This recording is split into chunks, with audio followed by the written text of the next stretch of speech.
The City Paramount City Council meeting is now called to order. We will have the Pledge of Allegiance led by Councilmember Lori Gillen and the invocation by Pastor Ray Moten from Joseph of Jacob United Church of God in Christ. Please stand. Please stand. Ready, begin. I pledge allegiance to the flag of the United States of America and to the republic for which it stands, one nation, under God, indivisible, with liberty and justice for all. Good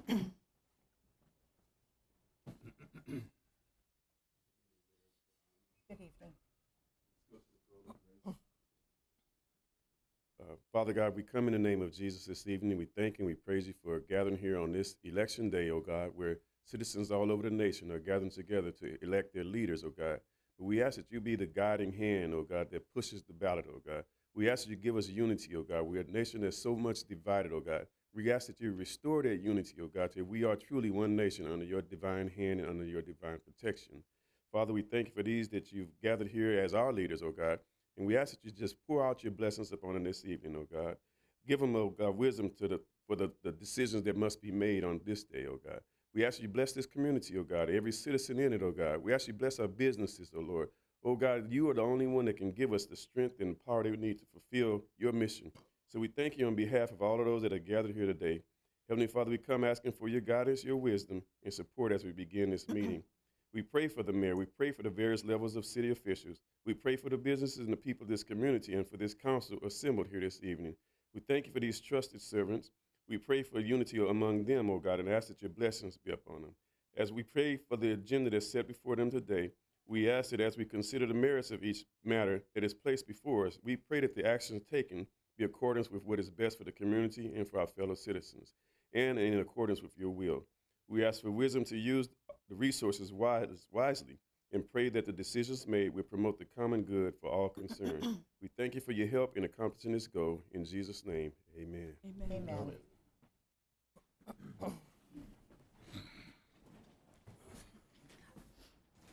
Roll call of council members, please. Councilmember Gian. Here. Councilmember Hoffmeyer. Here. Councilmember Lemons. Here. Vice Mayor Hanson. Here. Mayor Martinez. Here. At this time, our cable TV is down in the city, but this evening you can view the city council meeting on YouTube. At this time, I'd like my colleagues to join me at the podium, please.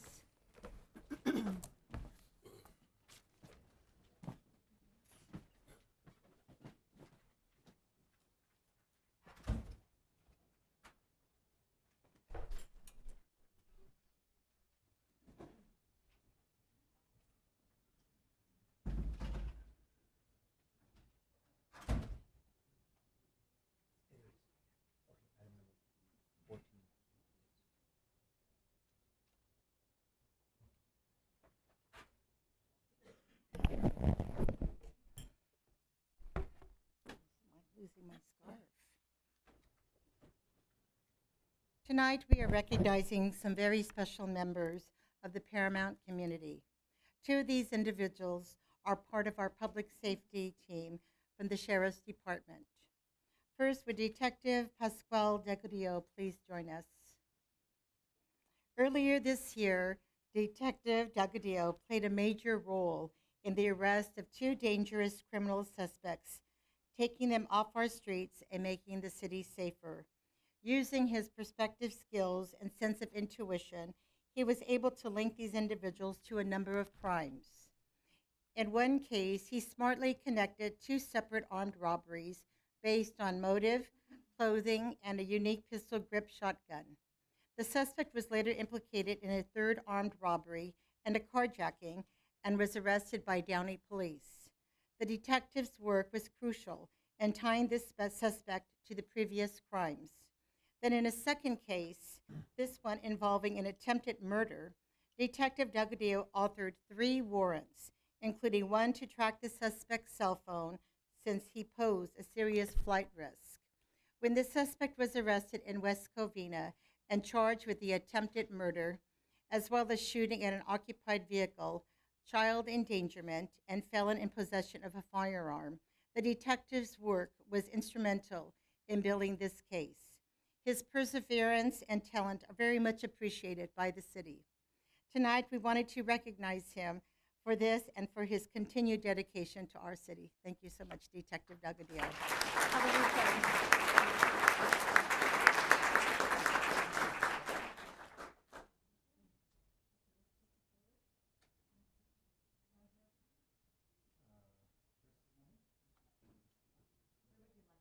Tell you what.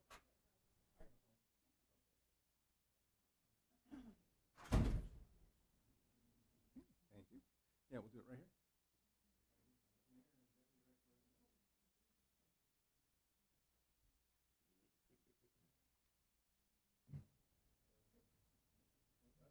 One, two, three.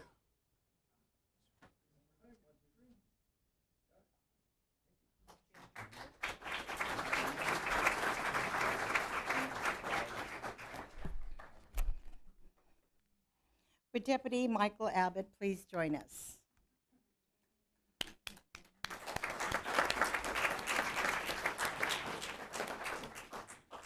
Deputy Abbott has been providing outstanding law enforcement service in Paramount for over 15 years.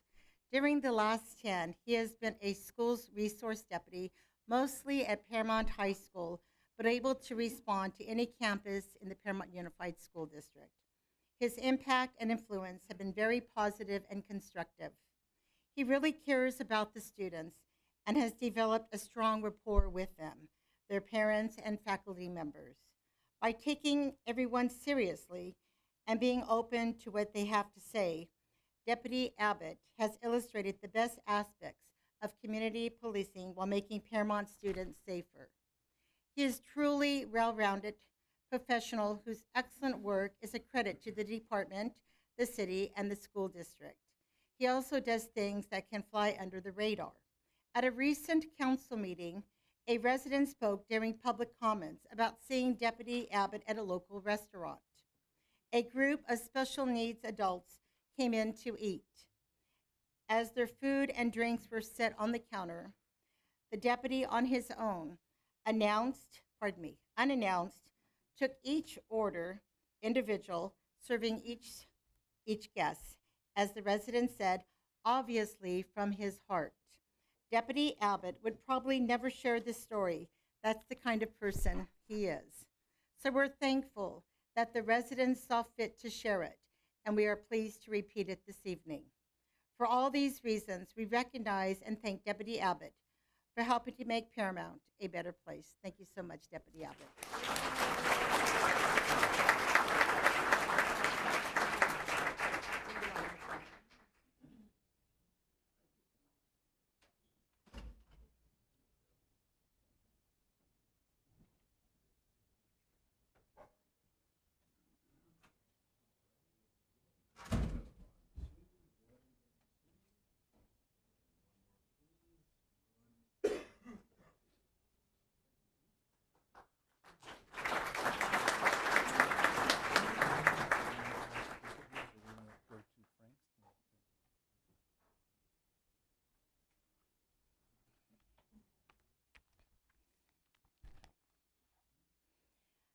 Would Paramount Topeka Sister Cities President Frank Barraza and other club members please come forward?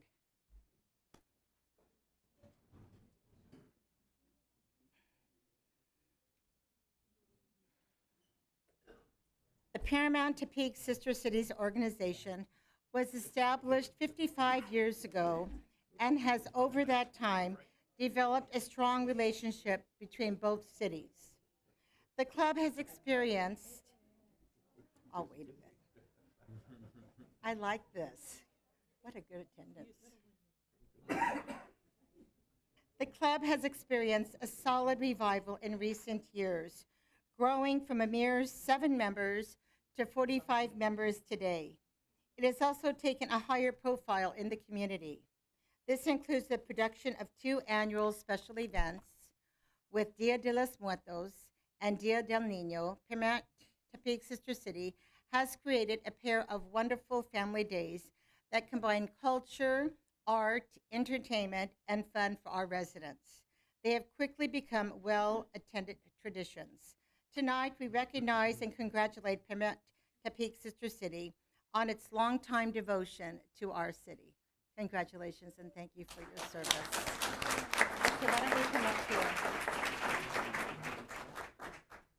Hey, come on up.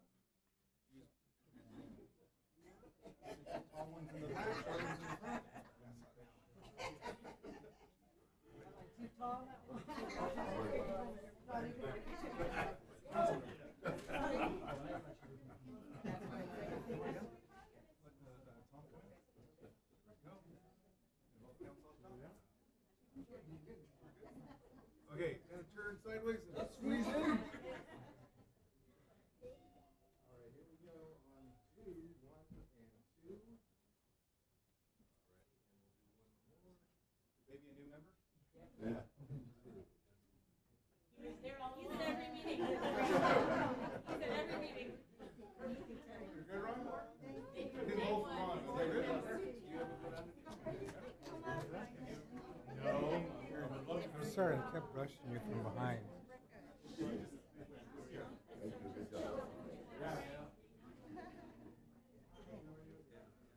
Oh, Yeah. Really?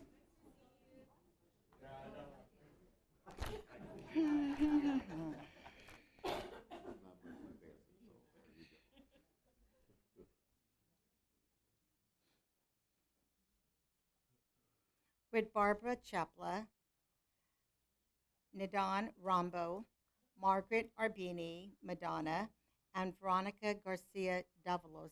Please join us. Tonight, we are recognizing just one of the many valuable services that the American Red Cross provides to the city. The Greater Long Beach, Rio Hondo, and South Bay chapter has a special outreach program to identify Paramount homes in need of smoke detectors.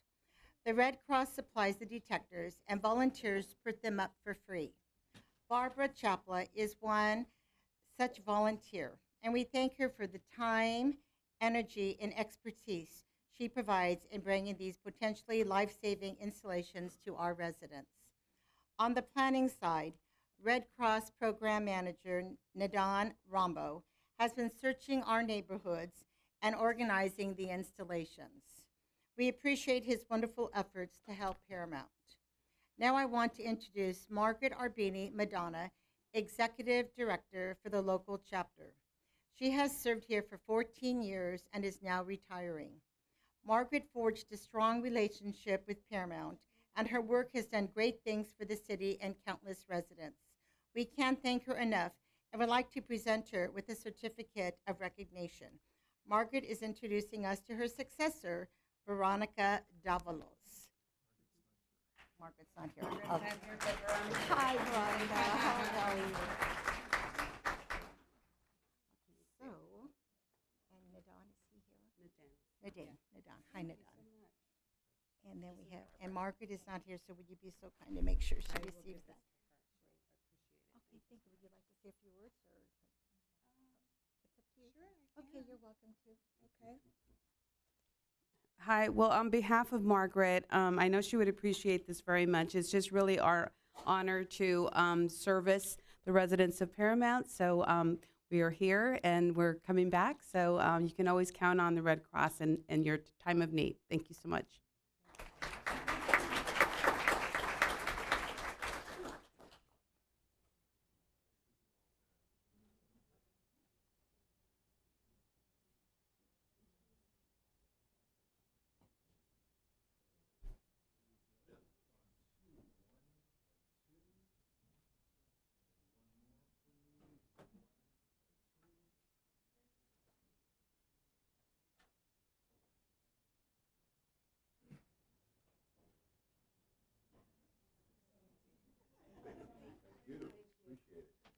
Okay, thank you, Veronica.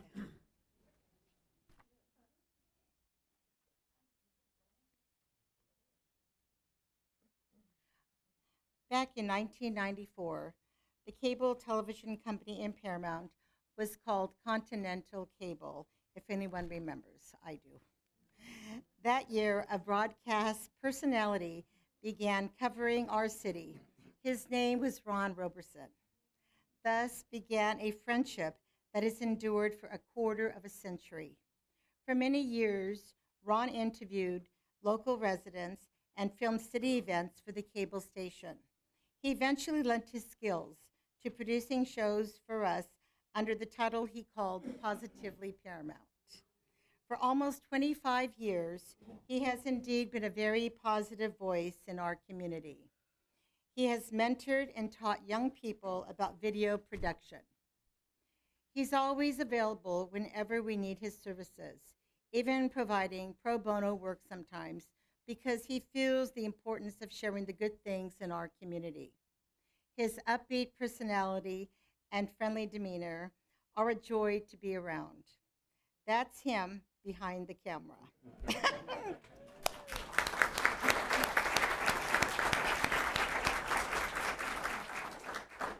We respect, admire, and appreciate all Ron has done for Paramount over the years. Tonight, we wanted to congratulate him on his recent 70th birthday and wish him well into the future. Let's sing happy birthday as he comes forward. Happy birthday to you. Happy birthday to you. Happy birthday, dear Ron. Happy birthday to you.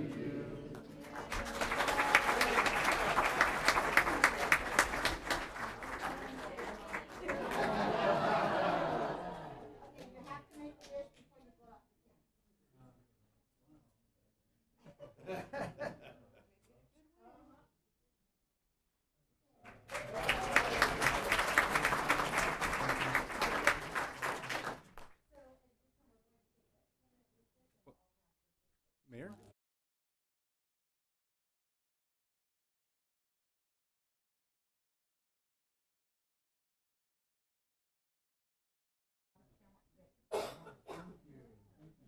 And his proclamation.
Okay, are there any city council public comment updates, Mr. Moreno?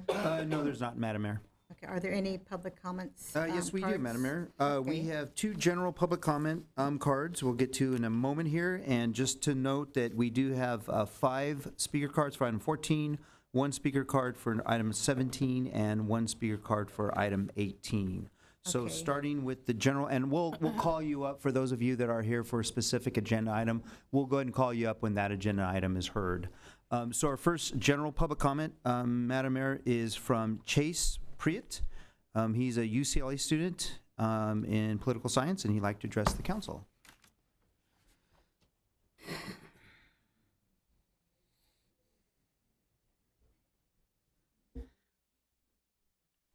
Esteemed council members and Mayor Martinez, my name is Chase Privet, and I am a doctoral student in the political science department at UCLA. On behalf of my research team, I would like to request an interview with you all about politics in the city of Paramount. The interview is for my work at UCLA, where I study representation and city politics. I am interested in city problems as seen by city councilors and in the careers of individual city councilors such as yourselves. Along with 4 other UCLA students, we are in the pilot stage of designing a region-wide study of these matters in Los Angeles County. My interview with you would be to learn what specific questions to ask in the full study, which we plan to conduct next summer.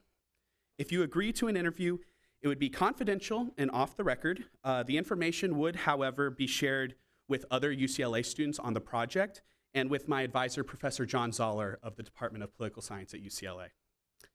City politics, especially politics in smaller cities like Paramount, has been understudied by political scientists in the past. Our goal is to foster a better understanding of it among the general public by conducting basic research on the problems cities face and how they deal with them. We can meet for the interview in the coming month or so at your earliest convenience. We're hoping to complete these interviews with you all within the coming month and would greatly appreciate finding a time to talk. I expect the interview to last about 1 hour, and I would meet with you at a location of your choosing. If you're interested, I have business cards with my personal information on them, so they're available for you now or at the close of the city council meeting. I'll be here all night. Thank you for your time, and I look forward to hearing back from you. Thank you. Could you give your cards to the staff and then they'll pass them out to us? Of course. Thank you Chase, so I will much. be willing to interview with you. I always support students, always. So thank you Especially so at much UC for coming before the council. Especially at UCLA, right, I man? know UCLA, I still love you, Chase. I'm a big USC fan. Our second speaker's card, Madam Mayor, is from Ms. Andrea Crow from the library, and she'd like to discuss library programs.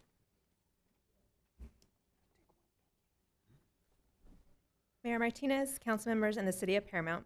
Paramount Library is hosting 2 Make Mo events this month. The first event is this Thursday at 4 p.m. Teens can find out how electricity is translated into sound using our Little Bits synth kits. The second event is next Thursday, November 15th at 4 p.m. Children ages 5 to 12 can learn about robotics while playing with Ozobots. For the younger crowd, ages 2 to 5, we have Smarty Pants Storytime Friday mornings at 10:15. And adults, they can celebrate Native American Heritage Month by creating a talking stick using ribbon, feathers, and beads on Wednesday, November 14th at 2 p.m.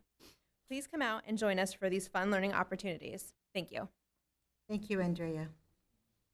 That's it for now, Madam Mayor. Okay. Okay, we'll go on to the consent calendar. Move it. Move it. Second. Roll call, please. Councilmember Gian, Yes. Councilmember Hoffmeyer, Yes. Councilmember Lemons, Yes.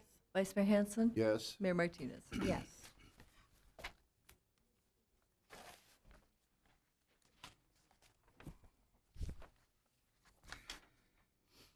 Okay, let's go on to item number 13, approval of transit agreement with administrative services. May I have a staff report, please? Yes, thank you, Madam Mayor. Last month, the City Council, if you recall, approved the agreement for bus and college-bound transit services with Long Beach Transit. As we presented to you in September, the contract with LBT was one of 2 contracts that will compose our new transit program. But before you now is an agreement that represents the other half of the transit program, and this agreement is for taxi services for both the senior and Dial-A-Ride programs as presented to you last month. So with that, I'll turn it over to Dave Johnson, our Parks and Rec Director, to handle the item. Dave? Thank you, John. Mayor and council members. So we'll be discussing the transit agreement with Administrative Services Co-op. As John mentioned, again, we are following the action from the September 2018 council authorization. You've already approved the contract for Long Beach Transit, so now we'll be looking at the contract for ASC, or Administrative Services Co-op. So this is the agency, the taxi company that currently provides our out-of-town medical transit program to eligible residents. So they're taking on the Dial-A-Ride portion and the E&P portion in this new agreement. So under this agreement, they'll provide in-town taxi services to replace our Dial-A-Ride bus program. So again, it's still a Dial-A-Ride program. It's just now, instead of getting on a bus, you're getting on a taxi. Eligible users will be able to take it to government offices in town, to retail businesses, and medical facilities in town. If they want to go out of town for medical uses, it goes back to the medical transit, out-of-town medical transit program. The eligible users that qualify for this will have to be Paramount residents. They need to be 60 years or older and/or disabled. Also under this agreement, they'll provide in-town taxi services for our elderly nutrition program. So this is the means in which some of our seniors have to get to our Paramount Park Community Center to attend the elderly nutrition program. To participate in this, again, they must be a Paramount resident, 60 years or older. They must be registered in our E&P program and unable to transport themselves to the Paramount Park Community Center by some other means. So the parts that kind of generate the cost of the contract are the maximum per trip costs and the number of eligible uses that people can use each time they use one of these three programs. So under the Dollar Ride, so there's a maximum cost of $10 per single user ride. So it may not cost that much, it depends on what the meter reads, but we can't be charged more than $10 for any single use. Now, if a rider wants to go along with, they say they want to travel with their friend, you want to take the Dollar Ride to Walmart, and you want to be picked up and then pick up your friend at another location, then go to Walmart. So that's going to be a shared ride, but it's a voluntary on the users, and that would be a maximum of $13 per ride. The eligible uses that they can take are 20, so this works out to be 10 round-trip uses. And if we come across someone who has a medical need, say they're receiving dialysis multiple times per week, we will adjust it specifically for those medical uses. And the cost to the user for each trip is $1. Under our ENP transit program, the maximum trip per cost is $10 for single use and $13 for the multiple rider use. And again, that is completely voluntary on their part. The number of eligible uses here is 40, and that again translates to 20 round-trip uses. And like our current program, there is no cost to our seniors to travel to the ENP Center. And then this last piece, again, is the existing program, but it gets encapsulated into this overall agreement. So this is what we currently get charged per trip, $18.40 as a maximum cost. They can do this 20 times a month, again, 10 round trips. And the cost actually is changing. It's currently $2. We're moving it to $1 so it matches the other program. Now, so the hours of operations, just to get a comparison, we're comparing the old bus-based program to our taxi-based program. Under Dollar Ride, the bus would run just during weekdays, Monday through Friday, and went from 7 to 6. Under the new taxi-based program, we have expanded usage. It'll run 7 days a week, including holidays, and for a longer period of time, from 6 a.m. to 9 p.m. The ENP transit program also expands a little bit. The bus that would take them, the bus would pick up one person and work its way through town and pick up the other 20 riders and then deposit them at the Paramount Park Community Center. So it was a long trip for a lot of the users. Generally, they get you there around 10 a.m. and then at 2 o'clock, everybody's got to get on that bus and go back home. Now, you'll be able to just contact a taxi, take a single ride. A taxi will take you to the ENP Center anywhere from 9 to 3 p.m. So you have a lot more flexibility in its use. And then again, the existing medical taxi program, again, it was never bus-based. It's always been taxi-based.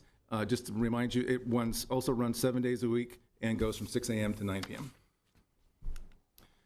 So what we're getting out of this transition is a much better hours of service from the taxi-based program versus the bus. It's much more usable by our seniors. The taxi company, about 40% of their vehicles are clean energy vehicles, and they're trying to expand that every year. And then like the Long Beach Transit contract, or in part with that contract, by doing this, we remove that huge liability that we have for replacing our vehicles, and then we're estimating an operational savings, excuse me, of $150,000. So to let our community know about this, we are doing public education workshops. We're breaking them up kind of based upon the usage. The ENP Dollar Ride and the Dial Lift that's associated with Long Beach Transit, that is heavily affects our senior population. So we kind of combine those two. That's who we think is going to be the heaviest users. And we're having 2 events where they can attend and learn about that program. And then our Fixed Route and TAP card, which TAP is the one that's replacing our College Bound. We're doing meetings on that. There's 3 separate meetings. All these are at the community center except for the one on November 16th. That's actually at the Coffee Corner event they have at Paramount High School. That's for parents. So we're going to get to the parents and talk to them about particularly the TAP cards that the students can access. We are still trying to arrange an event at the high school where we'll talk directly to the students. So overall, we're estimating that this program for taxi services will cost $106,000. This will come out of our Prop A funds, transit funds. The program, like the Long Beach Transit, will commence on February 10th, 2019. So the buses end February 9th, and we go to Long Beach Transit and Admin Services Co-op taxis February 10th, 2019. If there are any rate changes, so they will come and request rate changes as costs go up. That has to be done by mutual agreement as part of the contract. We have to both agree to that rate change. And we're asking and recommending that the City Council approve this item. I'm happy to answer any questions. Any questions for David? Just one. Dave, have you noticed, or is it a concern that a lot of seniors don't have phones because of the buses that you were talking about that everybody could just get on and then they'd get dropped off at a spot? now they need to have a cell phone, correct? Does it seem like most of them do, so that they can call? No. Or is there access to a phone at the park facility so that they have the ability to call a taxi? Yes, there's access to phones at the senior center. And In most fact, of them my have guess is cell they're phones? probably going to generally ask Magda to make the call for them. Yeah. Okay. Make a motion, we move the item? Second? Roll call, please. Councilmember Gian, Yes. Councilmember Hoffmeyer, Yes. Councilmember Lemons, Yes. Vice Mayor Hanson. Yes. Mayor Martinez. Yes. Item 14, ordinance number 1110. May I have a staff report, please? Yes, you may, Madam Mayor and Council. What you're about to hear is a culmination of months of work to develop criteria for our neighborhood permit parking program. The Public Safety Commission studied this item for the past 3 months, and we're now bringing it to you for your consideration. As we described for you in July of this year, we've been experiencing problems recently with our old way of approving the neighborhood permit parking. These issues have typically involved neighbor versus neighbor disputes about who has the right to park on which block and who doesn't. So it should be noted that, however, we're not recommending any changes whatsoever to the procedures that we have in place for issuing permits. This is simply for the approval process, establishing criteria. So once permit parking is approved, then we institute our usual way of distributing permits. That, again, where we are recommending no change to that. Also, as a side note, the moratorium that we have in place for neighborhood permit parking, that expires in January, so we still have time to work out any details of the new proposed criteria that you're about to hear tonight. Before I hand it over to Adriana Lopez to handle the item, Madam Mayor, just another reminder, we have some speaker cards for this item. So with that, I'll turn it over to our Public Safety Director, Adriana Lopez, who will handle the item. Adriana? Yes, thank you, John. Good evening, Madam Mayor and council members. As John stated, today's presentation is regarding our resident permit parking. Now we're going to be referring to it as a neighborhood permit parking. I'll start by giving you a very short background on this item. In 1983, City Council adopted ordinance number 556, which established the first neighborhood that required resident permit parking.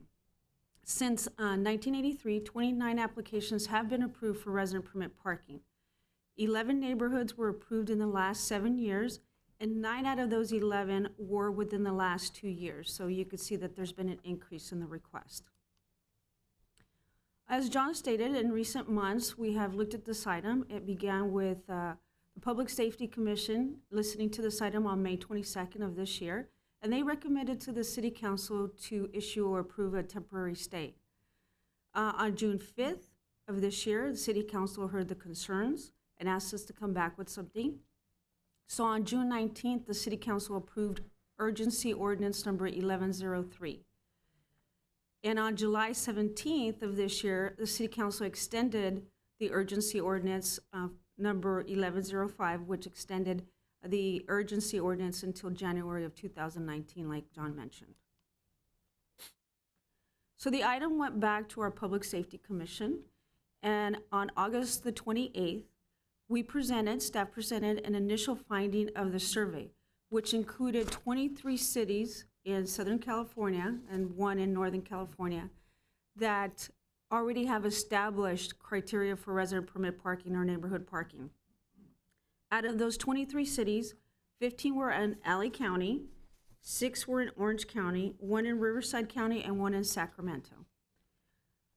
The Public Safety Commission asked us to come back and make some changes, so we presented the item once again on September 25th, and they also recommended additional changes. On October 23rd, we presented this item once again to the Commission, and they made a recommendation for us to present this item to you and see if you would approve the criteria that I'll be presenting for you. So these are the guidelines. One of the things that we wanted to clear up is the implementation of a whole neighborhood and not just individual streets, because that has led to neighbors disputing against other neighbors from one block to the next. That would be the first change.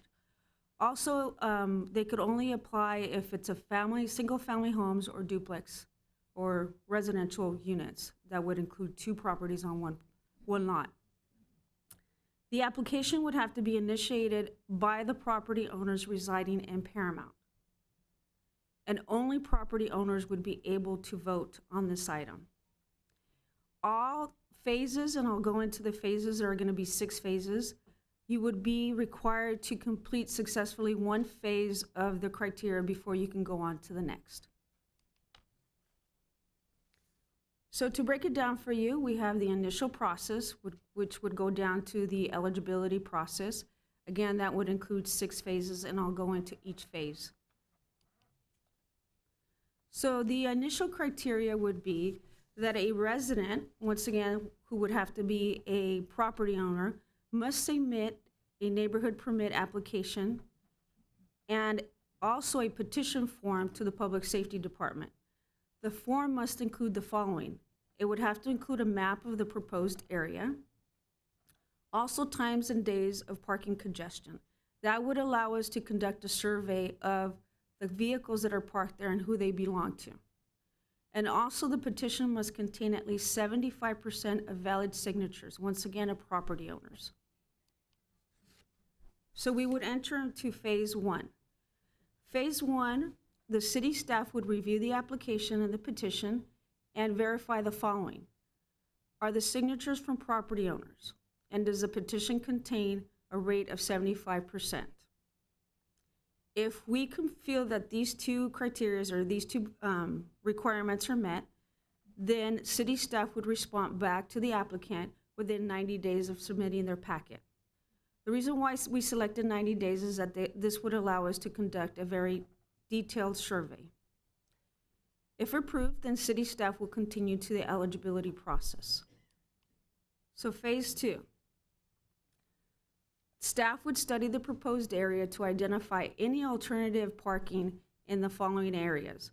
Are the residents using their driveway for parking? We would also look at, are the residents using their garage for parking? And also, can the city remove any inoperable vehicles from private property to increase available parking? Once we do that, the city staff will also look at any negative factors affecting the area that's being asked to look at. For example, are there businesses that are impacting on-street parking, schools, or any type of multi-housing units? So this would take us into phase 3. At that point, city staff would conduct a parking survey in the proposed area to determine the level of congestion. So the first bullet point here is a minimum of 75% on-street parking must be occupied. What that means is that if we go out to the street and there's no congestion, there's a lot of parking, then at that point we wouldn't determine that the majority of the parking spaces are being taken. So everybody can park there if they wanted to. And out of the 75%, a minimum of that parking must be registered to vehicles or must be by vehicles that are registered outside of that area. So, for example, if the street is fully congested and we run the plates and all those cars belong in that neighborhood, then resident permit parking really wouldn't relieve any of the parking concerns because those people live there. So we go on to phase 4, which would be the voting process.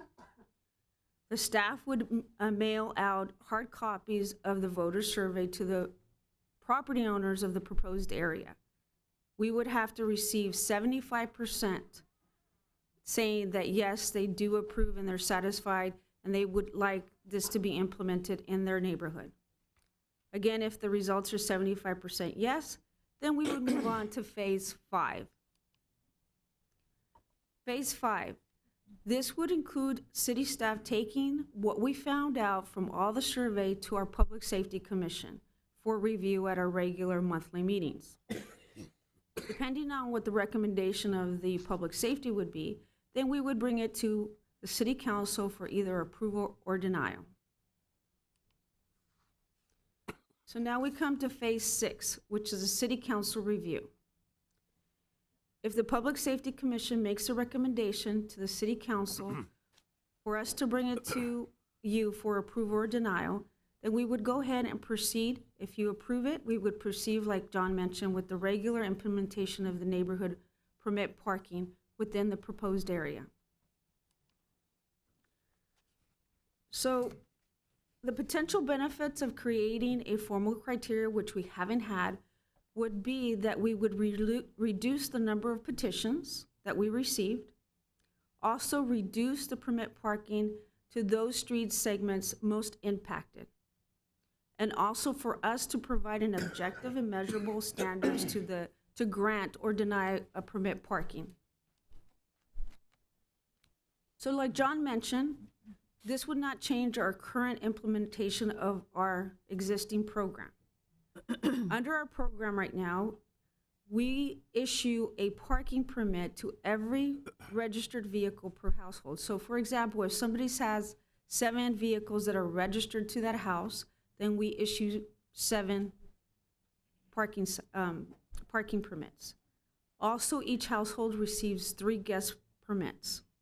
And then in addition to that, the areas that have resident permit parking, they're able to get 1-day permits if they have any special gatherings.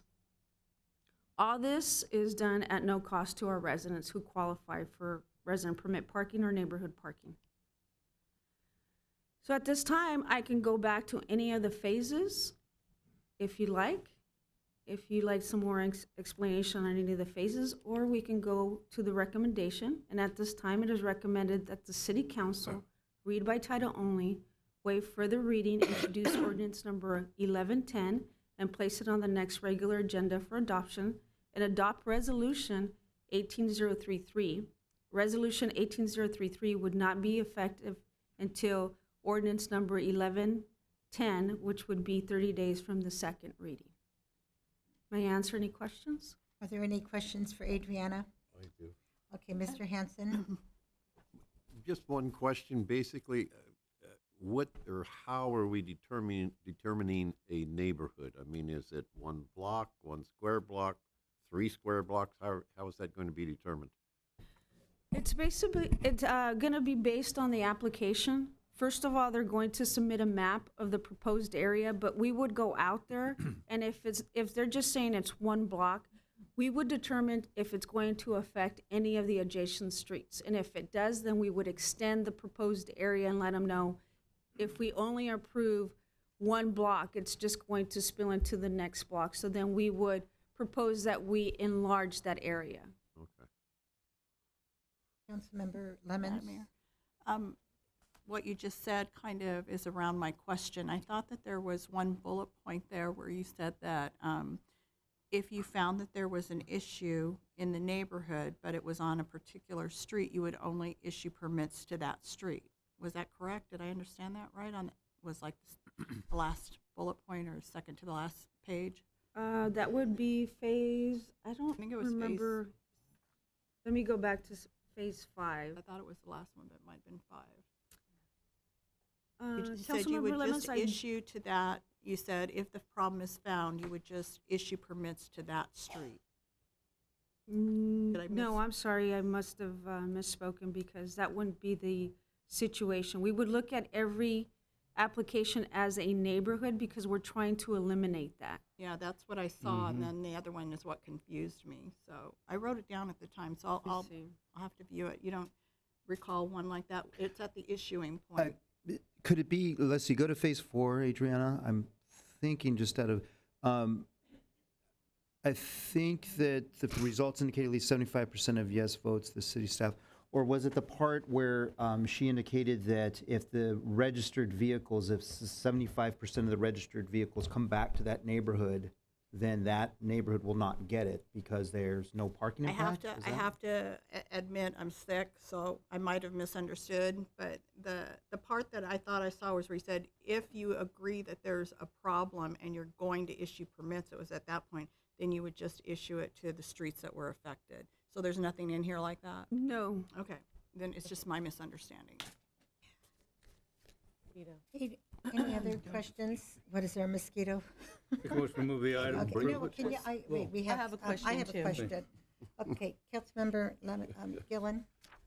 My question is in the initial process. It seems like if the neighborhoods have, or residents have an issue with parking, and it says a petition form containing valid signatures, printed names, dates, and signatures, and address of property owners of at least 75%. So if you're a resident renting, you got to locate 75% of owners in the initial process? Yes, it would have to So- be property owners. So how is a resident renting in a neighborhood going to identify, first of all, 100% of owners and then take 75% of that 100% of owners? How are they supposed to be able to do that? We thought about that, and when we were surveying 23 cities, property ownership is public information. So what we looked at during our survey is that people would write them a letter or ask that tenant that lives there to give them the information by hand. It just seems like that's a very, very difficult process to even get started before you enter the next 6 phases. And what we found out during the survey is that a lot of property owners are against resident permit parking because if that tenant leaves, then that restriction is still on their property or the area. So they want to be more involved in the process. And they want to have the say-so. Makes sense. I totally get that. It just seems that if I'm a resident and I have to rent because I don't own and I'm living there, I have to go jump through 100 hoops just to find out who the owners are. And then I got to contact them and get 75% after attempting to contact an owner. It just seems awful difficult to me in the city of Paramount, where a lot of people don't have the access or the ability or the time, whatever you want to say, to go through that type of structure. So Well, if I just think can it's a lot. clarify that an application needs to be submitted by a property owner, so it wouldn't be any renters that would start the initial process. It would have to start with the property owner. So it would be property owners communicating with other property owners for this application process. Right. So basically, it'll never get off the ground because owners don't even want it in the first place. Yes, and that's what we found with the survey. There are a lot of owners that do not want resident permit parking, and they feel that it's stuck to their property once something passes. So if they want it passed, they should have the say-so, So the residents are just SOL. Okay. the tenant. Adriana, once the voter survey is served to the neighbors, what's the time frame that they have to return it to public safety or to the original property owner that started the process? So if we go back to phase 1, please. Okay, so I believe this is related to the question that you're asking me. So if we, the 90 staff, days. review the application and we look at the petition form, we confirm that there's a 75% rate of property owners who said, yes, we want this in our neighborhood, then we would have 90 days to contact that applicant and say, okay, you've met these requirements, and then also we would continue to the next phase. No, okay, you misunderstood me. Once the resident receives this survey, yes or no, do you want residential parking? Okay. When do we give them a week to return the survey It's the property owner. of the property owners? So the property owners goes to the neighbors and asks if they, for their signatures. Right. Okay, got it. Should be 90 Okay. days. Yeah. Okay, and then the staff has 90 days Mhm. to respond. Right. Okay. And one of the reasons why we picked 90 days is that that would allow us to go and see and confirm the signatures as well and look at the congestion of the street. And then also, does a problem really exist? So the person with the petition form would Okay, got indicate it. at 6 o'clock, at 5 o'clock, at 9 o'clock, and then staff would go out there and do the survey at that point. Okay, and is that the norm, 90 days in the other cities that you? We could do it a lot sooner, but it would just give us the opportunity to have a comprehensive survey done. Okay, thank you. Okay, any Madam- other questions? Yeah, I have one, Madam Mayor. Piggybacking on Councilmember Gillen's question, is it up to the person collecting those signatures to determine if it's a property owner? Like, could you go to your neighborhood and just have everybody sign, and then you guys determine that? Because you're going to have to do some back check anyway to verify it, right? Correct. Yes, we will. So I don't have to go search records and figure it out. I can just get my whole neighborhood to sign, and then you can determine what qualifies and what doesn't, correct? We can do that if you'd like, yes. Well, I'm just in agreement with Councilmember Gillen that I'm not going to go research records and figure out who owns property or whatever. I'll submit an application with 100% or everybody I can get to sign that's going to sign anyway. And then if they don't actually own the property, I assume you're going to double check me anyway. So I'm going to let you do that work. But the Yes, problem because- with that is, and I agree with you 100%, the problem with that is if you get all those signatures and then they don't happen to be the property owners, you're back to square one in a whole process. No, I understand that, and you've run into some of those problems with our old permit process too, and them coming to complain, but I understand what you're saying too, that the property owners who have the investment there are the ones that want to decide, but I don't think that they should have to go do that research and dig up those records, and that's what I'm saying. I would assume you're going to double check it anyway. Yes, we If I would. get signatures, so, you know, to prohibit that from happening, you could just go out and sign up. I know when we did it for speed humps, that's what I did. I just got the entire neighborhood to sign, and then you guys determined what qualified and what didn't. So I just wondered if that same thing applied. Yes, and what we saw in the survey, Councilmember Lemons, is that if we just collected signatures or allowed the petitioner to collect signatures, then you go through the different phases, and then when we look at it to see if it is the property owner, then the property owner will either say yes or no, and then the other phases were not really valid because the majority of the property owners said no, or they said yes, so. Well, at what part in the phase was that after, how much work have I done besides collect signatures and turn in the application before you let me know that? If the Let me phases see. are does it go through that review process first before you invalidate it? See, so we would be at, Phase 4, it looks like. yeah, phase 4. So what would have been done between there? Can you just give me a quick recap instead of having to go Sure, back to- absolutely. We would have to go through the phase of doing a survey to make sure that it's even something that we want to continue on. So we would have to go, what we anticipate doing is going out there, looking at how many vehicles are parked. Is there enough parking? Is there a congestion problem?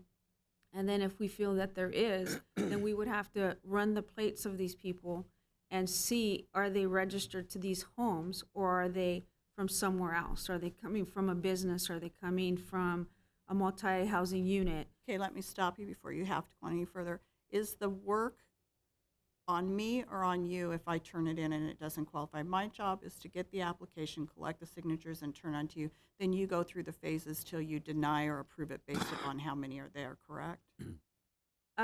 Yes. So basically, once, and let me make sure I understand your question. I'm just saying, have I done any more work than to submit the application with all the signatures when you're talking about the phases going on, and then we're so far into it and you find out they're not property owners? Because I'm sorry, I do not see anybody being able to identify that I and agree. search them out and know if they're owners or if they're renters. And, you know, you say that the tenant living there can sometimes give you the information. Well, good luck trying to find somebody home, you know, and hit all that up. So as long as the resident doesn't have to hasn't done a lot more footwork in the process, I'm okay if you have to proceed to get to the information you need and it's there, if it's on you. But what I want to know is there any more work on the resident besides that before you say no? Once they submit the application with the signatures, are they pretty much done? And then Yes. the workload's on you? Yes. I'm okay with everything the else. workload being on you. Yeah. Yes, Because so even- once they get to if they submit the application and they do have at least 75% of the property owners, then everything else is on us. Right. So we do the survey. And so the we safest got- thing, and we could tell them, is just get everybody in the neighborhood possible, because you're not going to know who's renters or if those property owners are going to agree. Now, let me ask you this. Do you guys take on the responsibility of, let's say they got the signature of the person in the house. It turns out to be a renter. You do your research, you find out it's a property owner. Are you going to try to contact the property owner? Yes, we would, because when we do the voter survey, when we mail out the survey, we're sending it out to the property owner. Yeah. So that would be on us. The only difficult, if I could use the word difficult, or the most time consuming for the applicant would be the initial phase. Right. Because once they do that, having a neighborhood parking is a really permanent thing. So even if it takes them, let's say, a month or so to narrow down the property owners, then everything else is going to be on staff. I understand. Yeah, and I personally, when I had a rental property, I would have done whatever I could to please my tenant to keep him there. And I know in all the years that I've been sitting here, usually the only complaints that we get about the restrictive parking are from apartment buildings. They don't want their tenants restricted from parking in our neighborhoods, and they're not eligible to apply anyway, correct? Correct. Yeah, okay. I'm good, thank you. Any other questions? Just one more. So let's say I'm a resident and I say I want to get parking permits in my neighborhood. Are you going to tell me how many streets are in my neighborhood so I can get 75% of all the property owners? How am I going to know what's 175% of 100? So what we would do is we would look at your map of your proposed area, identify how many properties are in there, and then let you know if, let's say there's 100 properties or a smaller number, let's just say 25, we would let you know what that percentage, 75% of the 25 homes that you need to successfully get. So every resident needs to know what initially? How many blocks constitute? When I need to make a map now I'm a resident, you say you need to map it out. How am I, as a resident, going to know how many streets I need to encompass in my map to get 75% of 100? Right, what we anticipate is that we're going to be very involved in this, so with the initial process, if somebody turns in an application and says, oh, I only want the 700 block or the 13900 block of this street, we're going to initially let them know, we're looking at your neighborhood, we're not going to be able just to issue a neighborhood permit just for this block because it's going to affect the other ones. Therefore, we're going to increase your proposed area, and then we'll identify them and say, okay, now you have X amount of properties that we're looking at. The only problem with that is that it's such a variable. For one neighborhood, it may be encompass 5 streets. For another neighborhood, it could encompass 10. And I just foresee a big problem with trying to figure out what's the formula for accounting to what actually constitutes a neighborhood so that I can figure out what's 100% and then 75% of owners. Just sounds, Yeah, and one of the reasons why we're proposing that is we've had the last couple of permits that, or neighborhoods that we have approved, we've had neighbors versus neighbors fighting because, well, you got resident permit parking and I didn't, and now I can't even park on the street, which is just adjacent to my street. So that's what we're trying to eliminate. no, I is that- understand the need. Yeah. What I'm confused with, or I don't see a formula on how you're going to encompass what's 100%. It sounds like it's more of a, I'm going to look at this neighborhood and, okay, for you, it's 5 streets. For you, it may be 3. I just foresee that as a problem. And I can see the issue, but some of them are pockets. So like, let's say if it's a track area, for example, we did the Gundry and Brayton area. That's a very enclosed neighborhood where you go in one street and you exit that street. So when we did that one, it was a whole neighborhood. Now the ones where we kind of got ourselves into trouble is where we had individual streets in the middle of all the other surrounding residential streets. And just because they did their application, then the other residents didn't get the benefit of having resident permit parking. Right, because it doesn't stop if you have permit parking in one neighborhood, now they're just going to go park in somebody else's neighborhood. So Right. it's really not solving the And issue. I think that's one of the reasons why we say before we move forward, we would, as a public safety staff, go and identify any mitigation situations where we could say, okay, well, yes, you want resident permit parking, but you can park 4 cars on your driveway and you have a 2-car garage, but you have 3 inoperable cars. We have to address those issues before we would go on. That just seems like the bigger issue if you're willing to give out 7 permits to a household that has 10 cars and then Yeah. guest parking. To Right. me, that seems like the bigger issue right there. So basically, the formula is going to be that you're going to assess, and you'll drive through, monitor the neighborhoods, and then public safety decides the neighborhood, how many streets. Yes, and all this would be a recommendation that would go to our Public Safety Commission. And then the Public Safety Commission would look at everything, and then bring it to you. So ultimately, you would have the final say-so as to, yes, this would be approved or not, but at least we would have a more tangible and complete survey to show you of a neighborhood. Okay, Can I thank get you, one last Adriana. clarification, Okay, Madam Ms. Mayor? Lemons. Again, with what Councilmember Gillen was saying, if I understood correctly, yes, the formula will be determined by neighborhood, but you will let them know what that formula is going to be based upon. As you said, if you come in and I want an application for one street, you're going to say, no, this encompasses 5 streets, and there's 200 homes here, and so you have to get this many signatures. So Right. I don't have to determine that formula for myself. You're going to determine it for me. We're going to make a recommendation, yes. Okay. All right. I got one more.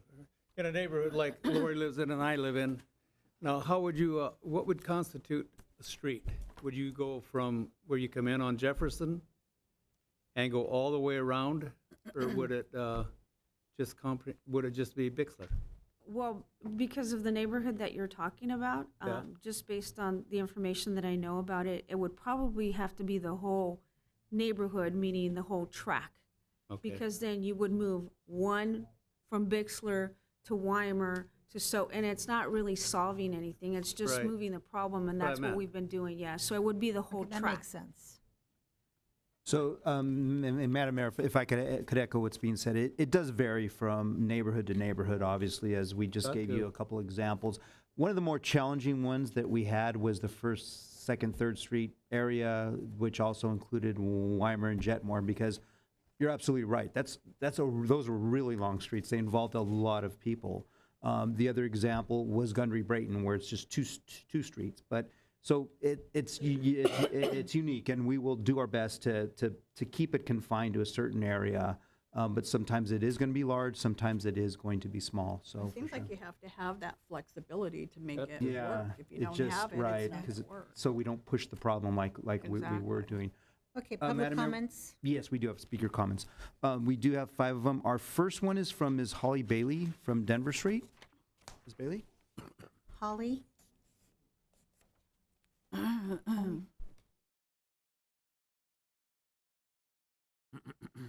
Good evening, Holly. Good evening. I'm Holly Bailey. I currently reside at 7812 Denver Street. I've currently resigned there since 1964.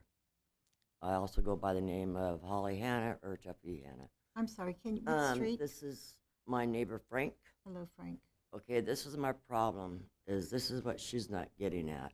I have been dealing with this since last year when Gerald Hoffmeyer, we first started this off with a parking permit. Okay, if you go down Denver Street, there's 4 residents. There's my house, there's Frank's house, there's 2 other residents, that's it. Okay, next to me sits condominiums, and then at the end of the street sits apartments, and across from the street sits 320 units of apartment complex. Across from our street, here is our house, here is a street, here is a brick wall that goes to the 105 freeway. Okay? So the problem is there's only 4 residents on my street. Now, there's permit parking only in the condominiums next to me. The 320 units, there's permit parking only too. So, as what I do is I'm home during the day. I know Adriana has sent people out. I see the city of Paramount drive around all day. They're coming out during the afternoon, during the morning, when everybody's going to work. That's basically, yeah. Why don't you come out after 6:30? That's when the issues begin. People getting off work. We could sit out on my porch and I could see these people park. I could see them walk towards your apartment buildings. I could see them also walk towards condominiums next to me. Also, as I grew up on Arthur, it would be a 1-resident home. That property ran to the railroad tracks, going towards the other side, up towards Florine in that area, because we also owned a home at the other end of Peggy. We owned a home at 13962 Florine. So now I know it's a renter. renter. It is a renter now. Well, we owned it, but we rented it out. No, I understand. My parents, yeah, my parents, it was an investment for my parents. So anyhow, the problem is there was a residential home and that property ran back to the railroad tracks. Okay? So now these people has wised up, I would too, as an investment, they have now built on behind. So that has now brought more houses behind their property. That their property is limited to parking, right? So that brings them onto our street. Also, we have had issues of people dealing drugs out on our street. We have had issues, Frank has called Paramount Police, people having sex basically in their cars that has called the sheriff's on to come out. The 320 units, you could do your homework and you could find out how much problems there is that we have at those apartment buildings. Basically, Paramount Substation is constantly out there because of different activities going on. One night, there was something going on at that particular apartment unit, and Officer Ken out of the Paramount Substation came down my street. He knows me, he knows my husband. And he stopped, and we were standing out by the gate, and I said, Officer Ken, what's going on? And he says, where's all these cars from? I said, you tell me. So he went back, and he said, talk to somebody, because 2 days later, after Daryl was no longer mayor, the communication stopped with the person that I was communicating with. Okay, so there is a gap there.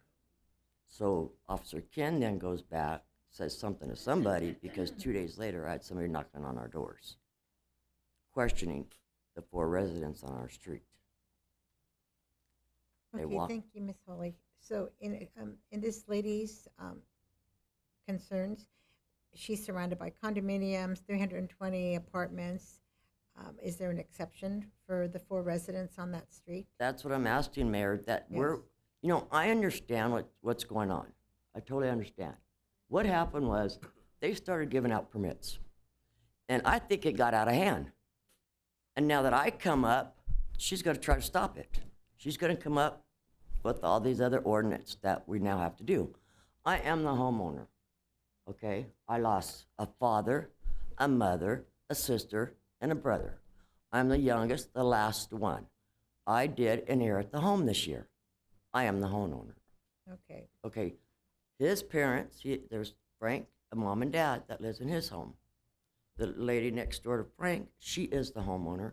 The lady next door to them, she's also the homeowner. She's been a homeowner since way later than my parents. She was like the 2nd or 3rd residents that bought that home.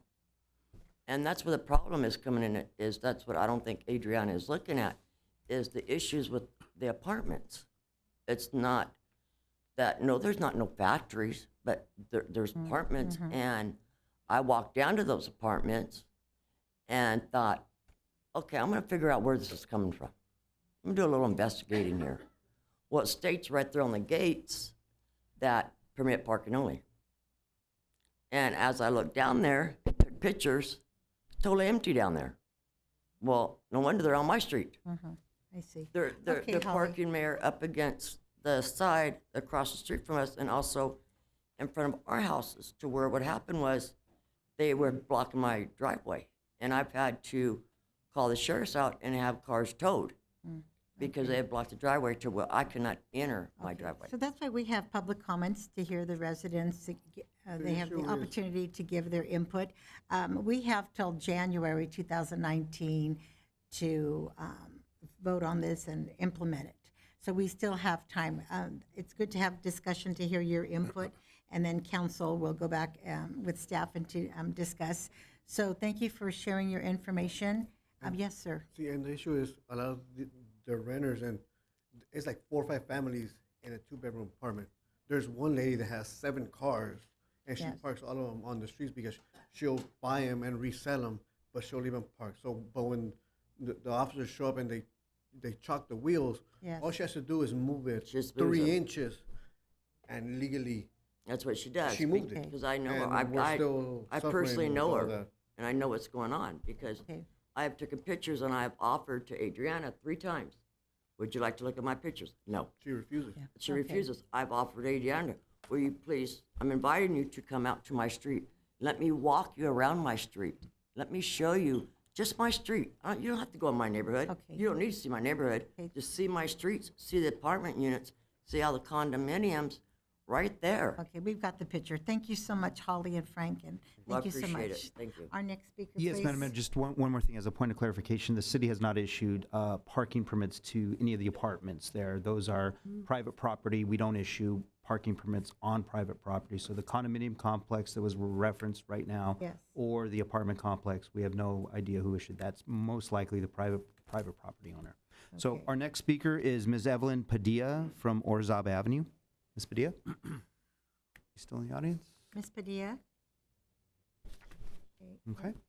Our next speaker is Mr. Dario Mota from Oliva Avenue.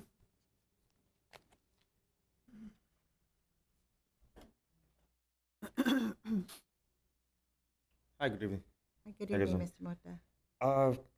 Just hearing the PowerPoint again, I want to have a few questions. So the neighborhood we live on, I live on 15603 Olive Avenue. That's pretty much on the southeast corner of Paramount by Lakewood and Alondra, borderline with Bellflower. So the permit was for single-family homes and duplex, right, if I'm not mistaken? Correct.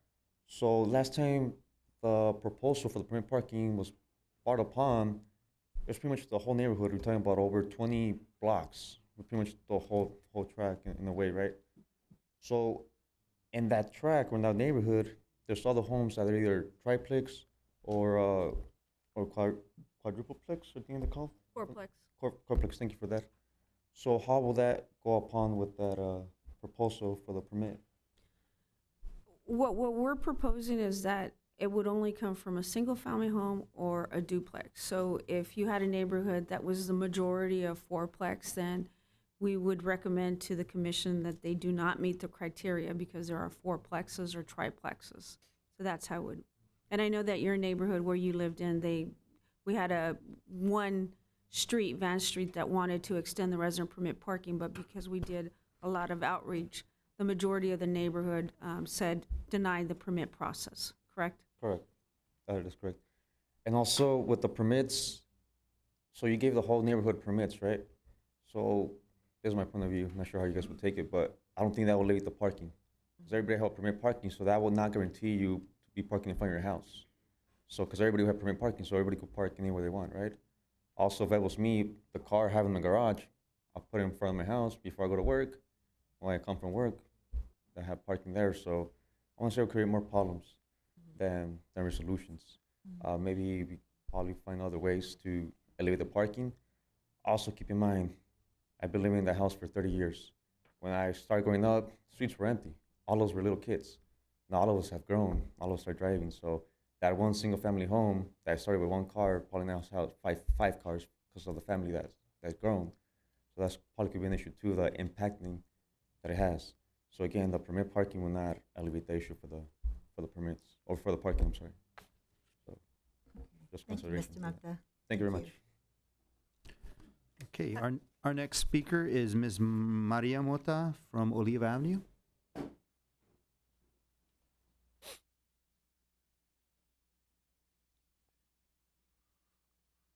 It's the same thing that my son said, only I want to say, I come here 4 times already for this, and we deny. This morning I took a picture, and there is the Pote Street empty. So we don't need it. So please don't put it, if they go through, it's okay, I know another people need it, but we don't need it, so please don't put it again. Because there is a lady in front of our house that she wanted, but she have already permit in her side, but she never park over there. She put her trash can in the other side, on our street, so nobody can park. So I don't know why she don't want nobody to park over there, but we don't need it. Okay, thank you, Thank you Mrs. very much. Mota. And our last speaker, Madam Mayor, for this item? Our last speaker, Madam Mayor, for this item is Mr. Donato Mota from Oliva. Hello, Mr. Mota. Hello, good afternoon. I have a few questions for Adriana. What benefits I have with parking permit? Some of the pros that we've heard is that if your street is being impacted by a business or a school or any outside source, that's the only benefit that I've heard. Other than that, I really couldn't give you more information other than outside sources. But if Because- it's a resident versus a resident, they have permit parking. The city of Paramount don't have a lot of business like Beverly Hills. Sir, you need to address the city council, and then they Okay. can refer to a staff member. But Pardon? address your questions to Okay, the Mr. city Mota. council. Oh, okay. Okay, Yes, I'd like to have what benefits I have with parking permit. okay, well, Adrian, what Ms. Lopez stated, that if there are businesses in the neighboring neighborhoods that are parking in the residential neighborhoods, then by having a permit, they would not be allowed to park in your residential parking.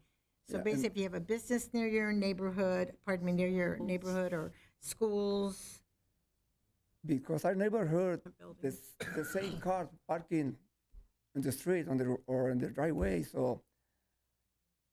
And how much they cost? Have a parking permit?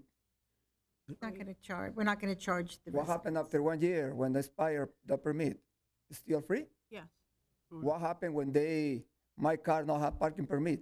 I got a citation, right? How much they cost? Miss Adriana? Yes, if you do not have a visible resident permit parking, you do get cited for $48, even if you are a resident there, because when they adopt this, we explain to them that the permit has to be visible. Yes, this is the point. I'm tired to come and tell them I don't need parking permit because they already got citation or they don't have permit. My house not right now. They don't need permit. Why I have to parking in my house and I have a special permit, and other people can parking. Like my neighbor, they have a permit only, and people come and parking, and many times safety pickup or police come and say, my choice give a ticket or not. So to me, that's not a benefit, have a permit in my house. I think that there may be some confusion about what we're trying to accomplish here, that we're not instituting permit parking, which is kind of what I'm hearing, and also how permits are gained, and that to get one, he doesn't have to pay for it. So could you meet and explain the whole process? I think there's a lot of confusion about what this whole process is. We're gonna, would that be okay? Absolutely. Madam Mayor, with you? Mr. Motham, Adriana will get your phone number, and then she'll meet with you on a one-to-one basis to, Okay, because if they no warranty my permit, how about my space? What is the deal? How about can park on the side on the other side with a permit or not permit? right, okay. So what I see, they only try to this proposition to get more money out of their people. No. Mr. And- Mota, I don't think you motive. That's not our understand the motive. whole process. That's why we want you to meet with Adriana one-on-one, because I think it's you're very confused about what the whole process is. Yeah, because our Yeah, neighborhood, let us explain it to you more deeply. Meet with Adriana, and she'll explain to you. We're not passing permit parking across the board. We're not looking to charge you anything, and there may be some misconception about your own parking. So I think that you're not understanding the process, so we'd like you to sit down and meet with Adriana one-on-one, and then if you still have questions, I know the mayor will be happy to meet with you. David, would you understand, be but so they don't kind to get explain Mr. step by Mota's step. phone number? And then I Mr. do have Mota, his number, Adriana will but- contact you Okay, tomorrow. thank you. Thank you. Madam Mayor, and if I can say, this is a perfect example of what we're dealing with, because in his neighborhood, there are only 4 homes that have resident permit parking. The rest of the neighborhood does not have resident permit parking, so it's constant neighbor against neighbor, like Yes. They have reserved Right. parking and we don't want it, but we want to park there as well. So this has been an ongoing issue for years for this neighborhood. Yeah. Yeah, so maybe So you'll I- be able to explain the benefit of what we're trying to do. Correct, and so this, if we do have a criteria, I would be able to go back and explain to people why we can't do 4 houses or why we can't do 4 houses, but at least I would have a comprehensive study to show them why. But this is a perfect example. Will we have to revisit this neighborhood? And will they have to submit an application for? They don't want resident permit they parking. don't. They don't want it. Yeah, okay. It's been denied. It was Okay. already Okay. brought before Okay, council. so if you don't get 75%, then there you have it. Exactly. Okay, okay. Madam Mayor, before there's a, I'm sorry, Councilmember Guillen, did you have? I just have a suggestion that I think would make it a lot easier, because I think phase 1 is just a little ambiguous and a little vague. I think if, let's say a resident has an issue with parking, and they come to you and they say, I have an issue with parking, instead of saying, okay, you need to go map it out, you need to do X, Y, and Z, that at that point, they make an appointment, they come sit down with someone from public safety or whoever it is, and they say, okay, this is my issue. We will map it out for you, how many blocks. We will contact or give you the number of property owners. I just think there needs to be a little more liaison with the people having the problems. It's a little too difficult, in my opinion. I just think if we could make it a little easier for the community members. If I have a problem, the last thing I want to do is have to jump through 100 hoops and figure out what I'm supposed to do. I just think if you walk them through the process, you map it out, not you personally, but you know what I mean. Somebody map it out for them, help them figure out what 75% of 100 property owners. I just think it makes the process easier, and it builds a relation with the staff as opposed to adversarial. Just my Absolutely. opinion. Yeah. I mean, we're willing to help out the applicant as much as we can and let them know what our recommendations are, because if they do come with a proposal that it's only 4 houses, we're just going to be creating animosity between neighbors to neighbors. So then we can say this is what we recommend and break it down for them if Yeah, you I like. think if it was done that way, as opposed to this is the process, here you go, find out what 75% of 100 is, and then if your map is correct, we'll go ahead. It's too much. So, Madam Mayor, if I may, what if the council's okay with it, my recommendation would be tonight is to go ahead and adopt the ordinance, because all the ordinance is saying is that there will be criteria established by resolution of the city council. So go ahead and adopt the ordinance. Let us go back and refine based on the comments that we've heard from all of you tonight, let us refine the resolution that sets in place the criteria based on the feedback that we've heard, because it's been very good discussion here. It gives us a lot of input on what we need to tweak a little bit more based on what we've all heard tonight. We'll come back to you hopefully on at the next council meeting, the 20th, or as we said, we have until January, and we have even longer than that. We can extend the moratorium even further. So we'll refine it and bring it back to you either on the 20th of November or at the December council meeting with the resolution. So if you can table the resolution, but approve the ordinance tonight, and we can proceed with that. That would be my recommendation. Okay, and then one more thing, if we can just look at 10 vehicles and then 3 additional, and then guess that's like 15, I think that's a little much. I think we need to relook at that as well, and I think that would help solve some of the parking issues in itself. Okay, do I have a consensus to go back and look at okay, it sounds like I do. I see some head nods. Okay. What you're talking about is going back and looking at the procedure. Right, once it's approved. Right. Correct, yeah, the So amount now, of permits. once it's approved, the procedure, the application process itself to line out how you're going to assist them with the application process. Correct, that's the resolution, but if I'm not mistaken, what Councilmember Guillen is requesting is that we also open up the issuance of the permits. So once once the application has been approved, it goes before the commission, it goes before the council, it's blessed, it's approved, then we as staff issue permits. From what I'm understanding, Councilmember Guillen, correct me if I'm wrong, what she'd like to do is reopen how many permits we issue, what's our process for that. Once again, Open it for discussion? open it for discussion and possible problem with that. amendment with that, so. Okay. We'll also do that as well. Okay. May I have a motion, please? I make a motion we approve the ordinance and we table the resolution. Second. Roll call, please. Councilmember Gian, Yes. Councilmember Hoffmeyer, Yes. Councilmember Lemmons, Yes. Vice Mayor Hanson, Yes. Mayor Martinez. Yes. Item 15, public hearing resolution number 18034.